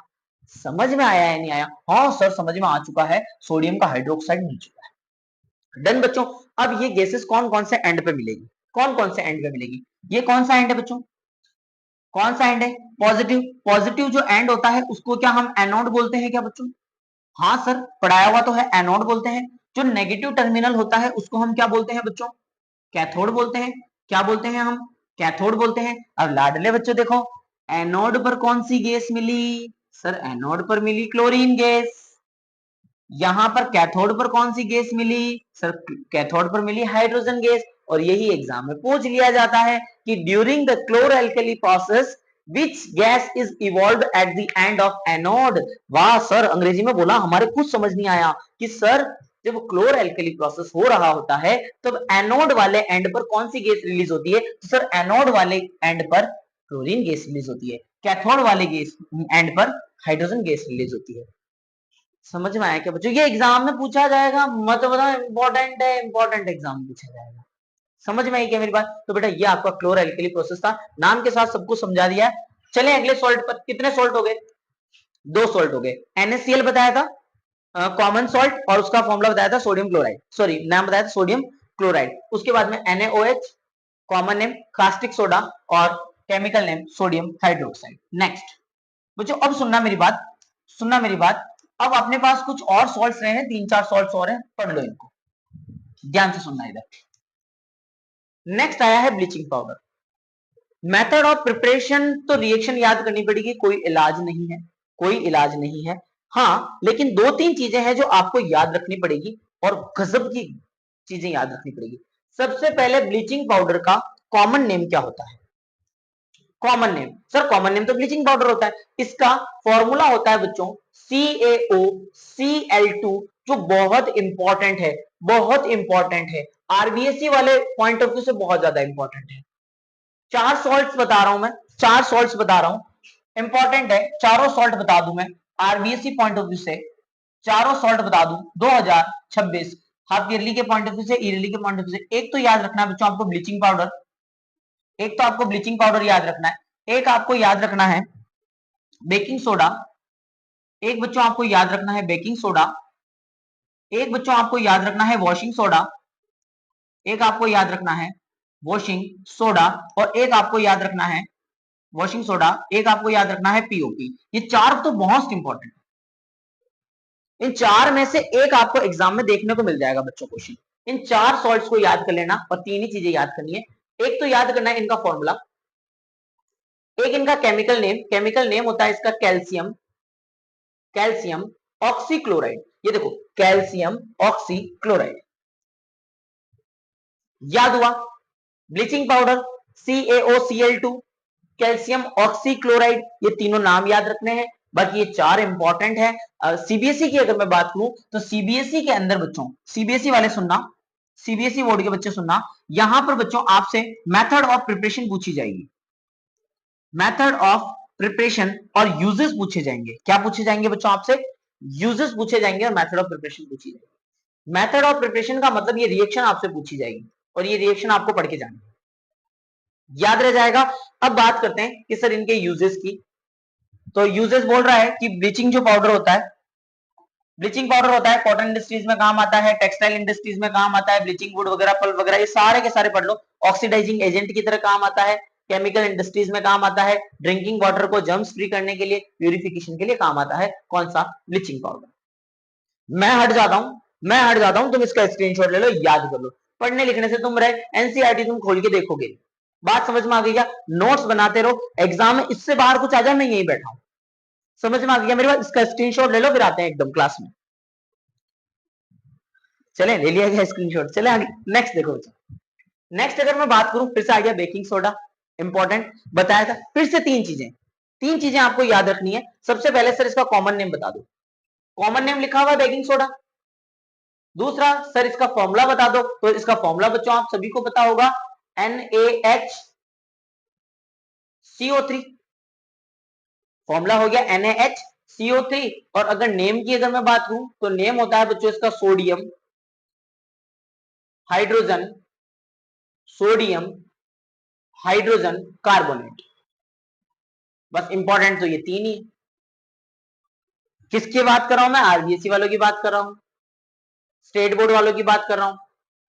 और अगर आगे चले इधर, और आगे अगर बच्चों मैं बात करूं सीबीएसई पॉइंट ऑफ व्यू से, तो वही बात मेथड ऑफ प्रिपरेशन कि सर किया क्या, सोडियम क्लोराइड लिया, H2O के साथ में रिएक्शन करवाई, CO2 के साथ में रिएक्शन करवाई, अमोनिया लिया और इस तरीके से इसकी मेथड ऑफ प्रिपरेशन रिएक्शन याद करनी पड़ेगी बच्चों, लिख लिख के रिएक्शन याद करनी पड़ेगी।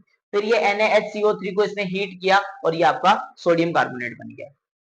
समझ में आ रही है मेरी बात? तो बच्चों इसको पढ़ लेना आप। अब बात करते हैं यूजेस। तो सीबीएसई वाले बच्चे मेथड ऑफ प्रिपरेशन अच्छे से पढ़ के जाएंगे।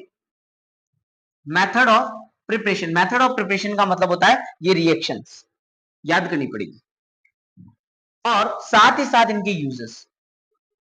एक बात बताओ लाडो, बेकिंग सोडा का यूज कहाँ होता है? सर बेकिंग सोडा का यूज हमारे किचन में होता है। मम्मी जब इडली बनाती है सर तब उसमें बेकिंग सोडा डाल देती है ताकि इडली अच्छे से पंप हो जाए। गलत तो नहीं कह रहा हूं? कुछ गलत तो नहीं कह रहा हूं? बिल्कुल। सर मम्मी जब केक बनाती है, सर बेकरी के अंदर जब केक बनते हैं तब उसमें बेकिंग सोडा डाल दिया जाता है ताकि वो अच्छे से क्या हो जाए, फूल जाए। गलत तो नहीं कह रहा हूं? बस यही है उसका यूज, यानी कि किचन के अंदर यूज किया जाता है। किचन के अंदर यूज किया जाता है टेस्टी क्रिस्पी पकोड़े बनाने के लिए। पकोड़े खाते हैं उसके अंदर बनाया जाता है, या कुकिंग के अंदर यूज किया जाता है। बेटा ये सारे के सारे पढ़ लेना। समझ में आ गई क्या मेरी बात? तो सॉल्ट्स खत्म करने वाले हैं, लेक्चर एंड होने वाला है। फायर सीरीज फायर नहीं है, ये वाइल्ड फायर है और वाइल्ड फायर जो है वो चैप्टर नंबर 2 तक पहुंच चुकी है और आगे आने वाला है चैप्टर नंबर 3 और इसी तरीके से बढ़ती बढ़ती बढ़ती आग लगा देंगे। आग लगा, रिजल्ट आएगा जोरदार वाला। चलें बच्चों, बाकी एग्जाम के टाइम तो है ही। नेक्स्ट आ जाता है वॉशिंग सोडा। कुछ भी याद नहीं करना, बता रखा है मैंने फॉर्मूला। आपको याद है, नहीं याद है तो मैं करवा देता हूं। Na2CO3.10H2O, यानी कि इसका फॉर्मूला होता है बच्चों, सॉरी नेम होता है इसका सोडियम कार्बोनेट। लिखा हुआ होगा, केमिकल नेम क्या हो गया? Sodium carbonate. बनता कैसे है? जो आपने अभी बेकिंग सोडा लिया था, बेकिंग सोडा NaHCO3, उसको मैंने हीट कर दिया। हीट करते ही क्या मिला? Na2CO3 calcium carbonate. और जब ये बच्चों वाटर के साथ मिक्स हो जाता है, वाटर के कुछ मॉलिक्यूल्स अपने अंदर ले लेता है, तब ये क्या बन जाता है? क्या बन जाता है? ये वॉशिंग सोडा। यानी कि baking soda is converted into, baking soda को ही वॉशिंग सोडा, बेकिंग सोडा को ही क्या बना दिया हमने? वॉशिंग सोडा बना दिया। यूजेस तो आप सभी को आते ही होंगे यूजेस तो। वॉश वगैरह काम आते हैं, टेक्सटाइल इंडस्ट्रीज में यूज होता है और फैक्ट्रीज वगैरह के अंदर यूज होता है, मतलब बहुत सारे यूज है, हाउस होल्ड में भी यूज किया जाता है। अब एक नया टॉपिक बच्चों, इंपॉर्टेंट इंपॉर्टेंट मार्क करो, इंपॉर्टेंट मार्क करो। देख कह रहे हो बड़े बड़े वीडियो, बड़े बड़े देख रहे हो, इंपॉर्टेंट मार्क करो इसको। Water of crystallisation. कोई सा भी फॉर्मूला आपने लिखा, कोई सा भी फॉर्मूला लिखा, अभी आपने एक फॉर्मूला लिखा था Na2CO3.10H2, गलत तो नहीं कह रहा हूं? तो इसके अंदर बेटा कुछ वाटर के मॉलिक्यूल्स थे क्या? कुछ वाटर के मॉलिक्यूल्स थे क्या? हाँ सर, वाटर के कुछ मॉलिक्यूल्स तो थे। और ऐसे मॉलिक्यूल कितने थे बेटा? 10 मॉलिक्यूल्स थे। Na2CO3 के अंदर कितने वाटर मॉलिक्यूल थे? 10 वाटर मॉलिक्यूल थे। लाडले बच्चे, इसका वाटर ऑफ क्रिस्टलाइजेशन कितना हो गया? 10। यानी कि किसी भी सॉल्ट के अंदर कितने वाटर मॉलिक्यूल्स होंगे? जैसे कि अगर मैं पीओपी की बात करूं बच्चों, एक और एग्जांपल याद रखना पीओपी का, तो CaSO4 कैल्शियम सल्फेट और उसके अंदर हाफ H2O होता है। कितना होता है बेटा? Half H2O। तो बेटा इसका वाटर ऑफ क्रिस्टलाइजेशन कितना हो गया? हाफ। इंपॉर्टेंट है, यानी कि the number of water molecules present in unit formula of salt. ये देखो, यूनिट सॉल्ट के अंदर आपके नंबर ऑफ वाटर मॉलिक्यूल्स कितने होंगे? जैसे यहां इसने बोला है CuSO4 डॉट 5H2O। कितना H2O बोला बच्चों? 5H2O। तो 5H2O बोला है तो वाटर ऑफ क्रिस्टलाइजेशन 5 हो गया। यहां इसने बोला CaSO4 डॉट 2H2O, तो वाटर मॉलिक्यूल कितने हो गए? 2 वाटर मॉलिक्यूल हो गए। मेरी बात समझ में आ गई? ज्यादा कोई टफ तो है नहीं, नॉर्मल से डिफाइन पूछी जाएगी। एग्जांपल एक दो यहां से ले लेना। चल सकते हैं आगे। नेक्स्ट आ जाते हैं प्लास्टर ऑफ पेरिस, जिसकी अभी भी बात हुई थी। अब प्लास्टर ऑफ पेरिस का अगर बच्चों मैं फॉर्मूला बात करूं,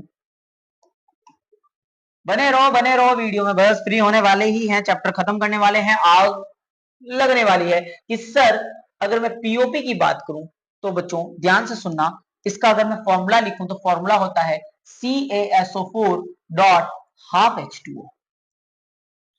यानी कि sir calcium sulphate plus half H2O, और इसी का बच्चों नाम होता है हेमी हाइड्रेटेड। ये दो तीन चीजें याद रख लो, hemi hydrated hemi hydrated calcium sulphate, hemi hydrated calcium sulphate, याद रहेगा, हेमी हाइड्रेटेड कैल्शियम सल्फेट। बनता कैसे है? बनता ऐसे है बच्चों, जो जिप्सम होता है ना, जो जिप्सम होता है CuSO4, ये मेथड ऑफ प्रिपरेशन इंपॉर्टेंट है। हीट कर दो, क्या होगा कि यहां पर कितने मॉलिक्यूल्स है बच्चों वाटर के? 2 मॉलिक्यूल्स है, तो 1.5 मॉलिक्यूल्स तो क्या हो जाएंगे? बाहर चल जाएंगे। 1.5 मॉलिक्यूल बाहर चले गए, सिर्फ कितना मॉलिक्यूल बचेगा? हाफ मॉलिक्यूल बचेगा, यानी कि CaSO4 प्लस हाफ मॉलिक्यूल, और क्या बन गया बच्चों? Plaster of Paris. कहां यूज किया जाएगा बताओ? इसने बोला जिप्सम को हीट कर दो बन जाएगा, लूज कर देगा वाटर के मॉलिक्यूल, मैंने भी तो यही बोला है। बात समझ में आ रही क्या? कहां यूज होता है? कहां यूज होता है सर? ये यूज होता है सर खिलौने बनाने के लिए। ऐसा आपने देखा होगा कि फोर सीलिंग करने के लिए घरों के अंदर पीओपी की फोर सीलिंग की भी होती है। कुछ हमारे आर्टिकल्स बनाए जाते हैं, ऐसे ऐसे कुछ आर्टिकल्स बनाए जाते हैं पीओपी। अच्छा, तुम कभी मस्तियां करते हो नालायक बच्चों की तरफ, जो तुम गिर पड़ जाते हो, तुम गाड़ियां चलाते हो, रंपाते हो गाड़ियों को, गिर पड़ जाते हो तुम, तो जब फ्रैक्चर हो जाते हैं तो मेडिकल लाइन में पीओपी का पट्टा ही तो बांधते हैं। बात समझ में आ गई क्या? तो सर वहां मेडिकल के अंदर यूज होता है पीओपी का, ऐसे फोर सीलिंग बनाने में यूज होता है, बहुत सारे आर्टिकल्स बनाने में यूज होता है। तो ये सारे के सारे बच्चों यूज किसके हो गए? आपके पीओपी के। बात समझ में आई या नहीं आई? ठीक है बच्चों, तो ये आपका लेक्चर था, यही एंड होता है ये लेक्चर, और ये सफर अभी जारी रहेगा। अगली वीडियो में मिल जाएंगे, क्योंकि ये फायर नहीं है, ये वाइल्ड फायर है, ये चैप्टर नंबर 3 के अंदर भी जाएगी, और वहां से भी इंपॉर्टेंट क्वेश्चन निकाल करेंगे। Thanks for watching this video. मिलते हैं अगले लेक्चर में, इसी जोश के साथ, होश के साथ बने रहेंगे, और 100 तक जाएंगे। फायर नहीं, वाइल्ड फायर है। Thanks for watching this video.